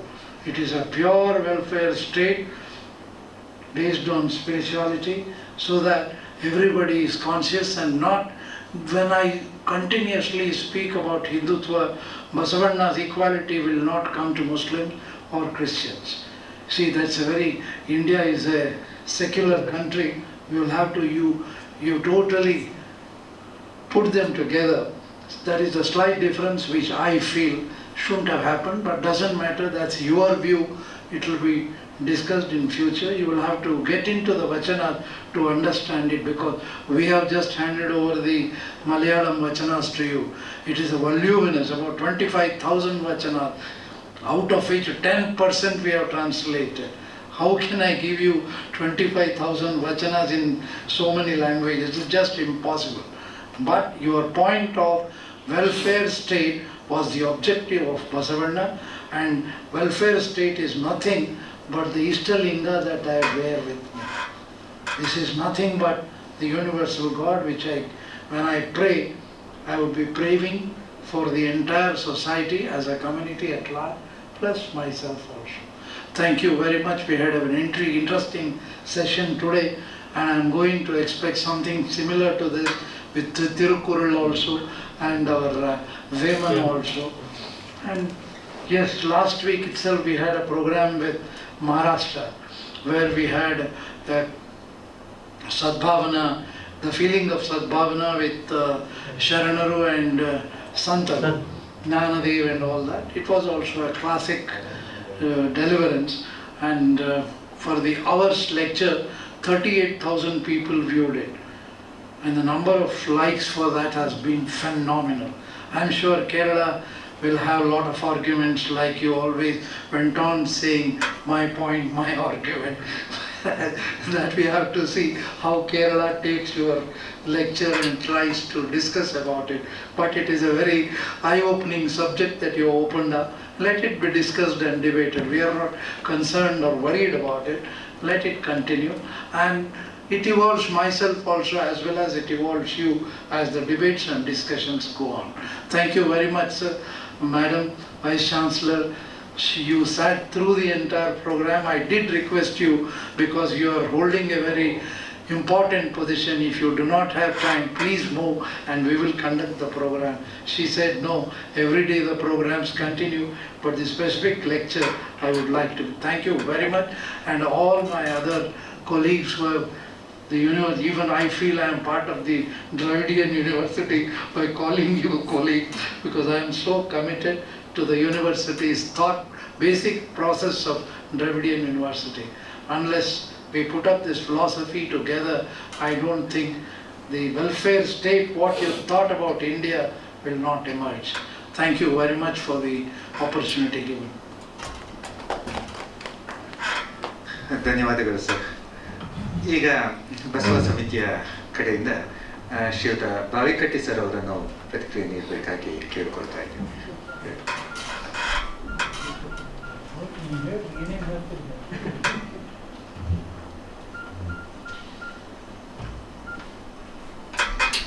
ಎಲ್ಲರಿಗೂ ಶರಣಾರ್ಥಿ. ಬಸವ ಸಮಿತಿಯ ಮಹತ್ವಾಕಾಂಕ್ಷಿ ಯೋಜನೆ ಶರಣರ ತತ್ವಗಳನ್ನು ಆಧ್ಯಾತ್ಮಿಕ ನೆಲೆಯಲ್ಲಿ ಬೇರೆ ಬೇರೆ ಸಂತರು, ಶರಣರು, ದಾರ್ಶನಿಕರ ಜೊತೆಗೆ ಸಮೀಕರಿಸಿ ಅವುಗಳನ್ನು ವಿಶ್ಲೇಷಿಸಿ ನಮ್ಮ ಸಮುದಾಯಕ್ಕೆ ಮುಟ್ಟಿಸ್ತಕ್ಕಂಥ ಮಹತ್ವದ ಯೋಜನೆ ನಮ್ಮ ಈ ರೀತಿಯಾದಂಥ ಒಂದು ಕಾರ್ಯಕ್ರಮ. ಈ ಕಾರ್ಯಕ್ರಮವನ್ನು ನಾವು ದ್ರಾವಿಡ್ ಯೂನಿವರ್ಸಿಟಿ ಜೊತೆಗೆ ನಾವು ಮಾಡಬೇಕು ಅಂತ ತಿಳ್ಕೊಂಡು 6 ತಿಂಗಳಿಂದ ಶಾರದಾ ಮೇಡಮ್ ಅವ್ರ ಜೊತೆಗೆ ಸಂಪರ್ಕ ಮಾಡ್ತಾನೆ ಇದ್ದೀವಿ. ನಡುವೆ ಅನೇಕ ಅಡೆತಡೆಗಳು ಬಂದು ಅಷ್ಟರಲ್ಲಿ ಲಾಕ್ಡೌನ್ ಆಯಿತು. ಲಾಕ್ಡೌನ್ ಆದಮೇಲೆ ನಮ್ಮ ಅಧ್ಯಕ್ಷರು ಒಂದು ಹೊಸ ಯೋಜನೆಯನ್ನು ರೂಪಿಸಿದ್ರು, ಆನ್ಲೈನ್ ಮೂಲಕ ಕಾರ್ಯಕ್ರಮ ಮಾಡೋಣ ಅಂತ. ಇದೊಂದು ಹೊಸ ಯೋಜನೆ ಅಲ್ವಾ ಅಂಥೇಳಿ ನಾವು ಪ್ರಾರಂಭದಲ್ಲಿ ಬೆಂಗಳೂರಲ್ಲಿ ಪ್ರಾರಂಭ ಮಾಡಿದ್ವಿ. ಬೆಂಗಳೂರಲ್ಲಿ ಪ್ರಾರಂಭ ಮಾಡಿದಾಗ ನಮ್ಮ ಆಡಿಟೋರಿಯಂ ಕೆಪಾಸಿಟಿ ಒಂದು 100 ಇರ್ತಿತ್ತು, ಒಂದು 50 ಜನನೋ 60 ಬರ್ತಿದ್ರು. ಆನ್ಲೈನಲ್ಲಿ ಶುರು ಮಾಡಿದ ಮೇಲೆ ಇದು 1000ಗಳನ್ನು ದಾಟ್ಲಿಕ್ಕೆ ಪ್ರಾರಂಭ ಆಯಿತು. ಇದು ಒಳ್ಳೆಯ ಒಂದು ಮೂಮೆಂಟ್ ಸ್ಟಾರ್ಟ್ ಆಯಿತು ಅಂತ ತಿಳ್ಕೊಂಡು ಅದನ್ನ ನೋಡ್ತಕ್ಕಂಥ ವೀಕ್ಷಿಸ್ತಕ್ಕಂಥ ಜನರು ಕೂಡ ದಿನಕ್ಕೆ ಹೆಚ್ಚಾದರು. ನಿಮಗೆ ಆಶ್ಚರ್ಯ ಆಗುತ್ತೆ, ಇವತ್ತಿನ ದಿವಸ ಒಂದು ಕಾರ್ಯಕ್ರಮ ನಾವು ನಮ್ಮ ಕಲಬುರಗಿ ಕಾರ್ಯಕ್ರಮ ಆಗಲಿ, ಇದು ಕಾರ್ಯಕ್ರಮ ಆಗಲಿ, ಅದು ಲಕ್ಷಗಳನ್ನು ದಾಟಿ 14 ಲಕ್ಷ, 15 ಲಕ್ಷ, 20 ಲಕ್ಷದವರೆಗೆ ವೀಕ್ಷಕರು ನಮ್ಮ ಕಾರ್ಯಕ್ರಮವನ್ನು ಆಸಕ್ತಿಯಿಂದ ನೋಡೋದು. ಇಂಥ ಒಂದು ಪರಂಪರೆಯನ್ನ ನಮ್ಮ ಅಧ್ಯಕ್ಷರು ಹಾಕಿಕೊಟ್ಟಿದ್ದಾರೆ. ಹಾಗಾದ್ರೆ ಇಂಥ ಒಂದು ಕಾರ್ಯಕ್ರಮವನ್ನ ದ್ರಾವಿಡ್ ಯೂನಿವರ್ಸಿಟಿಯ ಜೊತೆಗೆ ಏನು ಒಂದು ಚಿಂತಕರಿದ್ದಾರೆ, ದಾರ್ಶನಿಕರಿದ್ದಾರೆ, ನಮ್ಮ ಗುರು ನಾರಾಯಣ ಅವರು, ವೇಮನ್ ಅವರು, ಹಾಗೆ ತಿರುವಳ್ಳವರು, ಇವರೆಲ್ಲರ ಒಂದು ವಿಚಾರಗಳನ್ನ, ಬಸವೇಶ್ವರರ ತತ್ವಗಳನ್ನ ಆಧ್ಯಾತ್ಮಿಕ ಹಿನ್ನೆಲೆಯಲ್ಲಿ ನಾವು ಯಾಕೆ ಇದನ್ನು ಒತ್ತು ಕೊಟ್ಟು ಹೇಳ್ತೇವೆ ಅಂತಂದ್ರೆ ಅಧ್ಯಕ್ಷರು ಕ್ಲಿಯರ್ ಮಾಡಿದ್ರು ತಮ್ಮ ಅಧ್ಯಕ್ಷ ನುಡಿಗಳಲ್ಲಿ. ನಾವು ಅದನ್ನು ನೋಡ್ತಕ್ಕಂಥ ದೃಷ್ಟಿಕೋನ ಏನೈತಿ, ಅವರ ಒಂದು ಪರ್ಸೆಪ್ಷನ್ ಏನೈತಿ, ಅದರ ಒಂದು ಗುರಿ ಏನೈತಿ, ಅದು ಆಧ್ಯಾತ್ಮಿಕ. ಆ ಬೇಸ್ ಮೇಲೆ ಅವರ ತತ್ವಗಳನ್ನು ನಾವು ಸರ್ವ ಸಮಾನತೆಯ ತತ್ವ, ಕಾಯಕ ದಾಸೋಹದ ತತ್ವ, ಈ ಹಿನ್ನೆಲೆ ಒಳಗೆ ಯಾವುದೇ ಒಂದು ಧರ್ಮ, ಯಾವುದೇ ಒಂದು ಪಂಥದ ಹಿನ್ನೆಲೆ ಇಲ್ಲದೆ ಏನು ಒಂದು ಸ್ವತಂತ್ರವಾದಂಥ ವಿಚಾರಗಳನ್ನ ಬಸವೇಶ್ವರರವರು ನಮ್ಮ ನಾಡಿಗೆ ಏನು ಕೊಟ್ಟಿದ್ದಾರೆ, ಅದನ್ನ ನಾವು ಅತ್ಯಂತ ಪ್ರಾಮಾಣಿಕವಾಗಿ ಜನರಿಗೆ ಮುಟ್ಟಿಸ್ತಕ್ಕಂಥ ಕೆಲಸ ಮಾಡ್ಬೇಕಂತ ತಿಳ್ಕೊಂಡು ಏನು ಆಲೋಚನೆ ಮಾಡಿಕೊಂಡು ಬಂದಾಗ ಅಧ್ಯಕ್ಷರು ಪ್ರಾರಂಭದಲ್ಲಿ ಒಂದು ಮಾತು ಹೇಳಿದ್ರು, ಅದನ್ನ ಸ್ಫೂರ್ತಿಯಿಂದ ಹೇಳ್ಬೇಕು, ಅವ್ರನ್ನ ಎನ್ಲೈಟನ್ ಮಾಡಬೇಕು ಅಂದಾಗ ನಮ್ಮ ಶ್ರೀಕುಮಾರ್ ಸರ್ ಅವರೇ ಎನ್ಲೈಟ್ ಆದರು. ಈ ಎನ್ಲೈಟನ್ ನೋಡಿ, ಆ ಒಂದು ಸ್ವಾತಂತ್ರ್ಯ, ಮಾತನಾಡುವ ಸ್ವಾತಂತ್ರ್ಯ ಸಿಕ್ಕಾಗ ನನಗೆ ನನಗೆ ಇಲ್ಲಿಲ್ಲದ ಆಲೋಚನೆಗಳು ವಿಚಾರಗಳು ಬರ್ತವೆ. ಆ ವಿಚಾರಗಳು ಬಂದಾಗ ಆ ಪ್ರೇಕ್ಷಕರಲ್ಲಿಯೂ ಕೂಡ ಏನು ಆಡಿಯನ್ಸ್ ಇದ್ದಾರೆ ಅವರಿಗೂ ಕೂಡ ಈಗ ಪ್ಯಾಸಿವ್ ಲಿಸನರ್ಸ್ ಅಲ್ಲ, ಅವರು ಆಕ್ಟಿವ್ ಆಗಿ ಆ ವಿಚಾರಗಳನ್ನು ನೋಡಿ ನಾನು ಕೂಡ ಹಂಗಾರೆ ನನಗೆ ಏನು ಸಮಸ್ಯೆ ಇದೆ ಇಲ್ಲೇ ಬಗೆಹರಿಸ್ಕೊಳ್ಬೇಕು. ಶ್ರೀಕುಮಾರ್ ಸರ್ ಅವರು ವಿದ್ವಾಂಸರಿದ್ದಾರೆ, ಓದ್ಕೊಂಡಿದ್ದಾರೆ, ಅವರ ವಿಚಾರಕ್ಕೂ ನನ್ನ ವಿಚಾರಕ್ಕೂ ಏನಾದರೂ ವ್ಯತ್ಯಾಸ ಇದ್ರೆ ಇಲ್ಲೇ ಬಗೆಹರಿಸ್ಕೊಂಡು ಅಂತ ತಿಳ್ಕೊಂಡು ಆನ್ಲೈನ್ ಅಲ್ಲೇ ಕ್ವಶನ್ ಕೇಳಕತ್ರ. ಇದು ಪ್ರಾರಂಭ ಏನಷ್ಟೇ. ಇನ್ನು ಹಂಗೆ ಈ ಆನ್ಲೈನ್ ಅಲ್ಲಿ ಪ್ರಶ್ನೆಗಳು ಬಂದೇ ಬರ್ತಾವ. ಅದಕ್ಕೆ ಈ ಒಂದು ಮುಕ್ತ ವಿಚಾರವನ್ನ ಇದನ್ನ ನಮಗೆ ಚರ್ಚೆಗೆ ಅವಕಾಶ ಮಾಡಲಿಕ್ಕೆ ಅನುವು ಮಾಡಿಕೊಟ್ಟಂತಹ ನಮ್ಮ ಕುಲಪತಿಗಳಾದಂತಹ ನಮ್ಮ ಅನುರಾಧ ಮೇಡಮ್ ಅವರು ಬಹಳ ಸಂಯಮದಿಂದ, ಬಹಳ ಒಂದು ಉತ್ಸಾಹದಿಂದ, ಹಾಗೆ ನಮ್ಮ ಕುಲಸಚಿವರು ಸುಶೀಲಮ್ಮ ಮೇಡಮ್ ಅವರು ಕೂಡ ಬಹಳ ಒಂದು ತಾವೇ ಸ್ವಯಂ ಸ್ಫೂರ್ತಿಯಿಂದ ಉಪನ್ಯಾಸ ರೆಡಿ ಮಾಡಿಕೊಂಡು ಆ ವಿಚಾರಗಳನ್ನ ಹೇಳ್ತಕ್ಕಂಥ ಒಂದು ಏನು ಪಾರ್ಟಿಸಿಪೇಷನ್ ಐತಲ್ಲ, ತುಂಬಾ ಖುಷಿ ಆಯ್ತು. ಹಾಗೆ ನಮ್ಮ ನಿರೂಪಕರಂತೂ ಅವ್ರ ಮಾತುಗಳನ್ನ ಕೇಳೋದೇ ಒಂದು ಖುಷಿ ನಮಗೆ. ಹಾಗೆ ಅತ್ಯಂತ ಉತ್ಸಾಹದಿಂದ ಏನು ಆನ್ಲೈನ್ ವೀಕ್ಷಕರಿಗೆ ನಾವು ಇದನ್ನ ಅವ್ರು ಕಾಯ್ತಾ ಇದ್ದಾರೆ. ಸರ್ ಹೇಳಿದ್ರು, ನಮ್ಮ ಪನೋರಮಾ ಮತ್ತು ಇನ್ನೊಂದು ಪತ್ರಿಕೆ ಮಾತೃಭೂಮಿ ಪತ್ರಿಕೆ ಇವತ್ತಿನ ದಿವಸ ರಾಜ್ಯ ಪತ್ರಿಕೆ, ಕೇರಳ ರಾಜ್ಯದ ಪತ್ರಿಕೆಯ ಅಲ್ಲಿ ಅದು ರಾಜ್ಯ ಸುದ್ದಿಯಾಗಿ ಇವತ್ತಿನ ವಿಷಯ ಅಲ್ಲಿ ಪ್ರಕಟ ಆಗಿದೆ ಅಂದಾಗ ಜನರು ವಿಚಾರಗಳನ್ನು ತಿಳ್ಕೊಳ್ಳಿಕ್ಕೆ ಆಸಕ್ತರಿದ್ದಾರೆ. ಆ ಆಸಕ್ತಿಯ ಹಿನ್ನೆಲೆ ಒಳಗ ನಮಗೊಂದು ವೇದಿಕೆ ಕಲ್ಪಿಸಿಕೊಟ್ಟು ಈ ವಿಶ್ವವಿದ್ಯಾನಿಲಯ ನಮಗೆ ಅನುಕೂಲ ಮಾಡಿಕೊಟ್ಟಿದೆ, ಒಂದು ವಾತಾವರಣವನ್ನು ಸೃಷ್ಟಿ ಮಾಡಿಕೊಟ್ಟಿದೆ. ಉಪನ್ಯಾಸಕರಿಗೆ ಹಾಗೂ ಕೇಳುಗರಿಗೆ ಈ ಒಂದು ಕೊಂಡಿಯಾಗಿ ಈ ಒಂದು ವಿಷಯ ಮುಟ್ಲಿಕ್ಕೆ ನಮ್ಮ ಶ್ರೀಕುಮಾರ್ ಅವರು ತಮ್ಮದೇ ಆದ ವಿಚಾರಗಳನ್ನು ಮಂಡನೆ ಮಾಡಿದ್ದಾರೆ. ಈ ಒಂದು ಅವಕಾಶ ಕಲ್ಪಿಸಿದ್ದಕ್ಕೆ ಬಸವ ಸಮಿತಿಯ ಪರವಾಗಿ ಅತ್ಯಂತ ಗೌರವಪೂರ್ವಕ ನಮನಗಳನ್ನು ನಾನು ಮಾನ್ಯ ಕುಲಪತಿಗಳಿಗೆ ಸಲ್ಲಿಸ್ತಾ ಇದ್ದೇನೆ. ಅವರಿಗೆ ಬಸವ ಸಮಿತಿಯ ಪರವಾಗಿ ಈ ಒಂದು ಕಾಣಿಕೆಯನ್ನ ನೀಡಬೇಕಾಗಿ ನಮ್ಮ ಮಾನ್ಯ ಅಧ್ಯಕ್ಷರಾದಂಥ ಜತ್ತಿ ಅವರಲ್ಲಿ ಕೋರ್ಕೊಳ್ತಾ ಇದ್ದೇನೆ. ಹಾಗೆ ನಿರ್ದೇಶಕರಾದಂಥ ಭುವನೇಶ್ವರಿ ಅವರು ಆ ಗ್ರಂಥವನ್ನು ನೀಡಬೇಕಾಗಿ ಪ್ರಾರ್ಥನೆ. ಇದೊಂದು 2,500 ವಚನಗಳನ್ನ 27 ಭಾಷೆಗಳಲ್ಲಿ, 23 ಭಾರತೀಯ ಭಾಷೆ, 4 ವಿದೇಶಿ ಭಾಷೆಗಳಲ್ಲಿ ಸತತವಾಗಿ 13 ವರ್ಷಗಳ ಕಾಲ ಆ ವಿದ್ವಾಂಸರ ಜೊತೆಗೆ ಸಂಪರ್ಕ ಇಟ್ಕೊಂಡು ಈ ಮಹತ್ ಕಾರ್ಯವನ್ನ ಬಸವ ಸಮಿತಿ ಮಾಡ್ತಾ ಇದೆ. ತಮ್ಮೆಲ್ಲರ ಒಂದು ಶ್ರೀರಕ್ಷೆ ಈ ಯೋಜನೆಗಿರ್ಲಿ ಅಂತ ತಿಳ್ಕೊಂಡು ತಮ್ಮಲ್ಲಿ ಪ್ರಾರ್ಥನೆ ಮಾಡ್ಕೊಳ್ತಾ ಎಲ್ಲರಿಗೂ ನಮ್ಮ ಮೇಡಮ್ ಅವರು, ರಜಿಸ್ಟ್ರಾರ್ ಮೇಡಮ್ ಅವರಿಗೆ, ಕುಲಸಚಿವರಿಗೆ ಈ ಕಾಣಿಕೆಯನ್ನು ಮಾನ್ಯ ಅಧ್ಯಕ್ಷರು ನೀಡಬೇಕಾಗಿ ಪ್ರಾರ್ಥನೆ. ಹಾಗೆ ಡಾಕ್ಟರ್ ಶ್ರೀಕುಮಾರ್ ಅವರಿಗೆ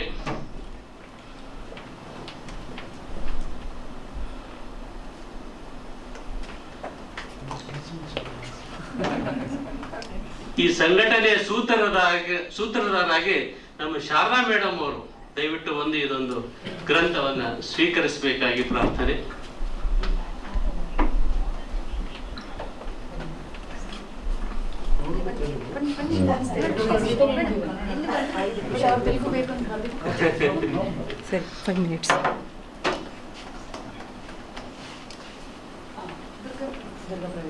Durga Praveen sir, head of department, ದಯವಿಟ್ಟು ಅವರು ಸ್ವೀಕಾರ ಮಾಡಬೇಕಾಗಿ ಪ್ರಾರ್ಥನೆ. ಇದು department of Kannada the whole set.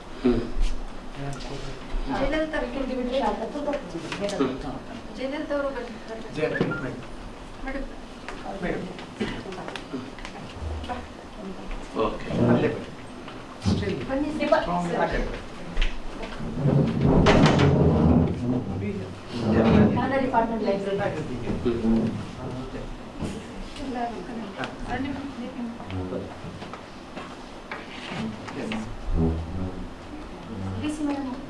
ನೀವು ಒಳ್ಳೆ ಹೋಗಿ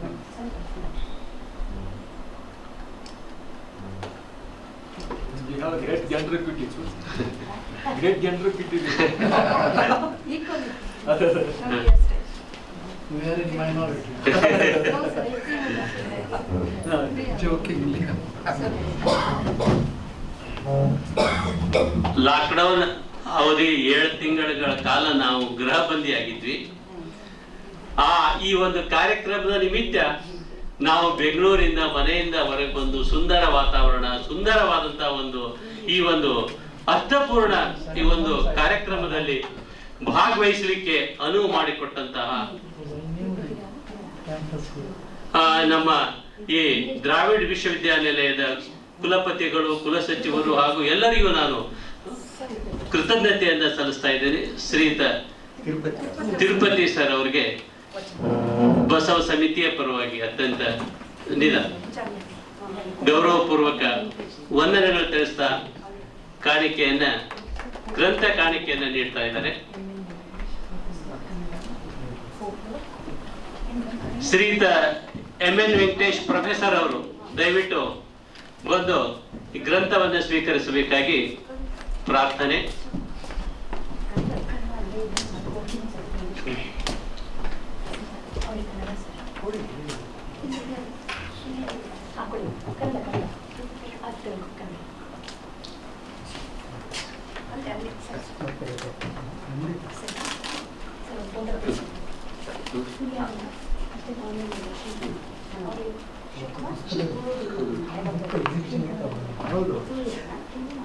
ಅಲ್ಲಿ ತುಳ ಐತಿ, ಈಗ ಸದ್ಯ ಕೊಡಿ.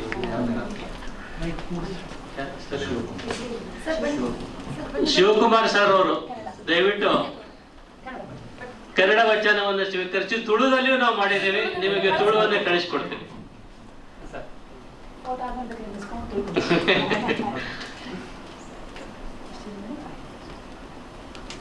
ಅತ್ಯಂತ ಆತ್ಮೀಯವಾದ ಆದರಾತಿಥ್ಯವನ್ನು ನೀಡಿ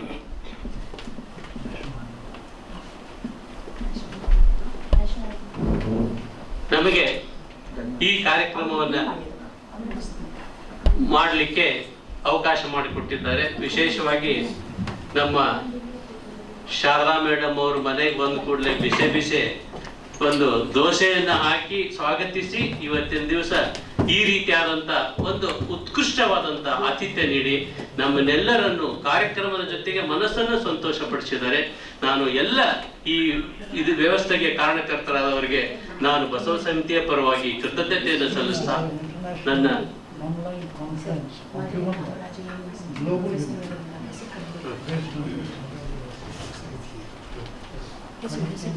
ದಯಮಾಡಿ ಮಧುರೈ ಕಾಮರಾಜ ವಿಶ್ವವಿದ್ಯಾಲಯದ ಪ್ರೊಫೆಸರ್ ಅವರು ಬಂದಿದ್ದಾರೆ.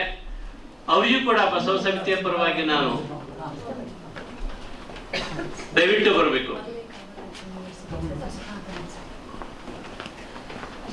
ಬಹಳ ಸಂತೋಷ ಸರ್, ತಾವೆಲ್ಲ ಭಾಗವಹಿಸಿದ್ದು, ಪಾಲ್ಗೊಂಡಿದ್ದು.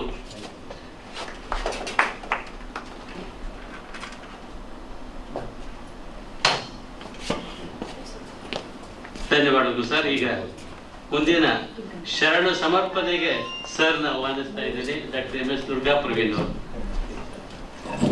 ಧನ್ಯವಾದ. ಡಾಕ್ಟರ್ ಮಲ್ಲೇಶ್ ಅವರಿಗೆ ಕನ್ನಡ ಪುಸ್ತಕವನ್ನು ಬೇಕಾಗಿ ಕೇಳ್ಕೊಳ್ತಾ ಇದ್ದೀನಿ. ಮಲ್ಲೇಶ್.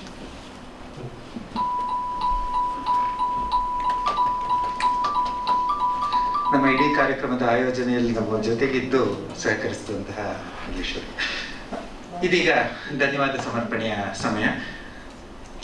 ನಮ್ಮ ಈ ಕಾರ್ಯಕ್ರಮವನ್ನು ಉದ್ಘಾಟಿಸಿ ಶುಭ ಹಾರೈಸಿ ಈ ಕಾರ್ಯಕ್ರಮದ ಆಯೋಜನೆಗೆ ಕಾರಣರಾದ ನಮ್ಮ ನೆಚ್ಚಿನ ಕುಲಪತಿಗಳಾದಂತಹ ಪ್ರೊಫೆಸರ್ T ಅನುರಾಧ ಮೇಡಮ್ ಅವರಿಗೆ ಹೃತ್ಪೂರ್ವಕವಾದಂತಹ ಕೃತಜ್ಞತೆಗಳು.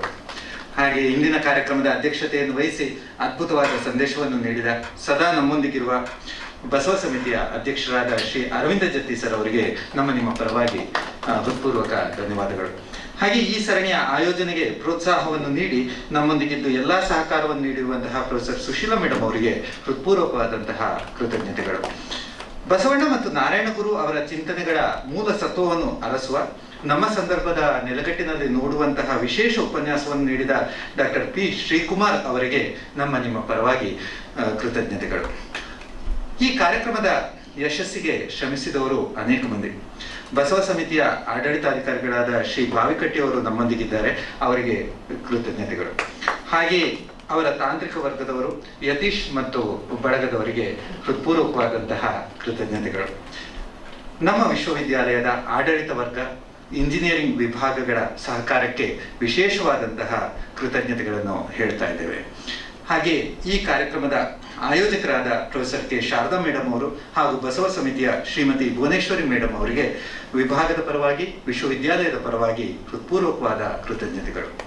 ಹಾಗೆ ಇಂದು ನಮ್ಮೊಂದಿಗೆ ಕಾರ್ಯಕ್ರಮದಲ್ಲಿ ಪಾಲ್ಗೊಂಡು ಸಹಕರಿಸಿರುವಂತಹ ವಿಶ್ವವಿದ್ಯಾಲಯದ ಅಧ್ಯಾಪಕ ವೃಂದದವರಿದ್ದಾರೆ, ವಿದ್ಯಾರ್ಥಿ ಮಿತ್ರರಿದ್ದಾರೆ, ಬೋಧಕೇತರ ಸಿಬ್ಬಂದಿ ವರ್ಗದವರಿದ್ದಾರೆ. ಎಲ್ಲರಿಗೂ ಕೂಡ ಹೃತ್ಪೂರ್ವಕವಾದ ಕೃತಜ್ಞತೆಗಳನ್ನು ನಾವು ಸಲ್ಲಿಸ್ತಾ ಇದ್ದೇವೆ.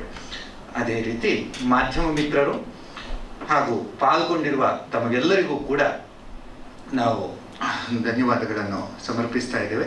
ಮತ್ತೆ ಮುಂದಿನ ಸೋಮವಾರ ಡಾಕ್ಟರ್ ಸೀತಾರಾಮ್ ಅವರ ವಿಶೇಷ ಉಪನ್ಯಾಸದೊಂದಿಗೆ ನಾವು ಭೇಟಿ ಆಗ್ತಾ ಇದ್ದೇವೆ. ವಂದನೆಗಳು.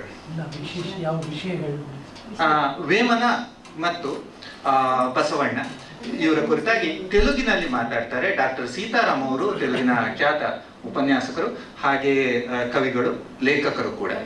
ಬರುವ ಸೋಮವಾರ ಸಂಜೆ 6 ಗಂಟೆಗೆ ನಾವು ಯೂಟ್ಯೂಬ್ ಲೈವ್ ಮತ್ತು ಫೇಸ್ಬುಕ್ ಲೈವಲ್ಲಿ ಬರ್ತಾ ಇದ್ದೇವೆ.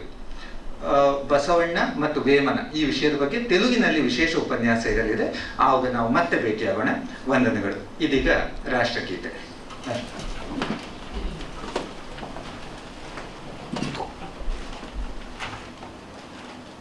जनगण मन अधिनायक जय हे भारत भाग्य विधाता, पंजाब सिंध गुजरात मराठा द्राविड़ उत्कल बंगा, विंध्य हिमाचल यमुना गंगा उच्चल जलधि तरंगा, तव शुभ नामे जागे, तव शुभ आशीष मांगे, गाहे तव जय गाथा।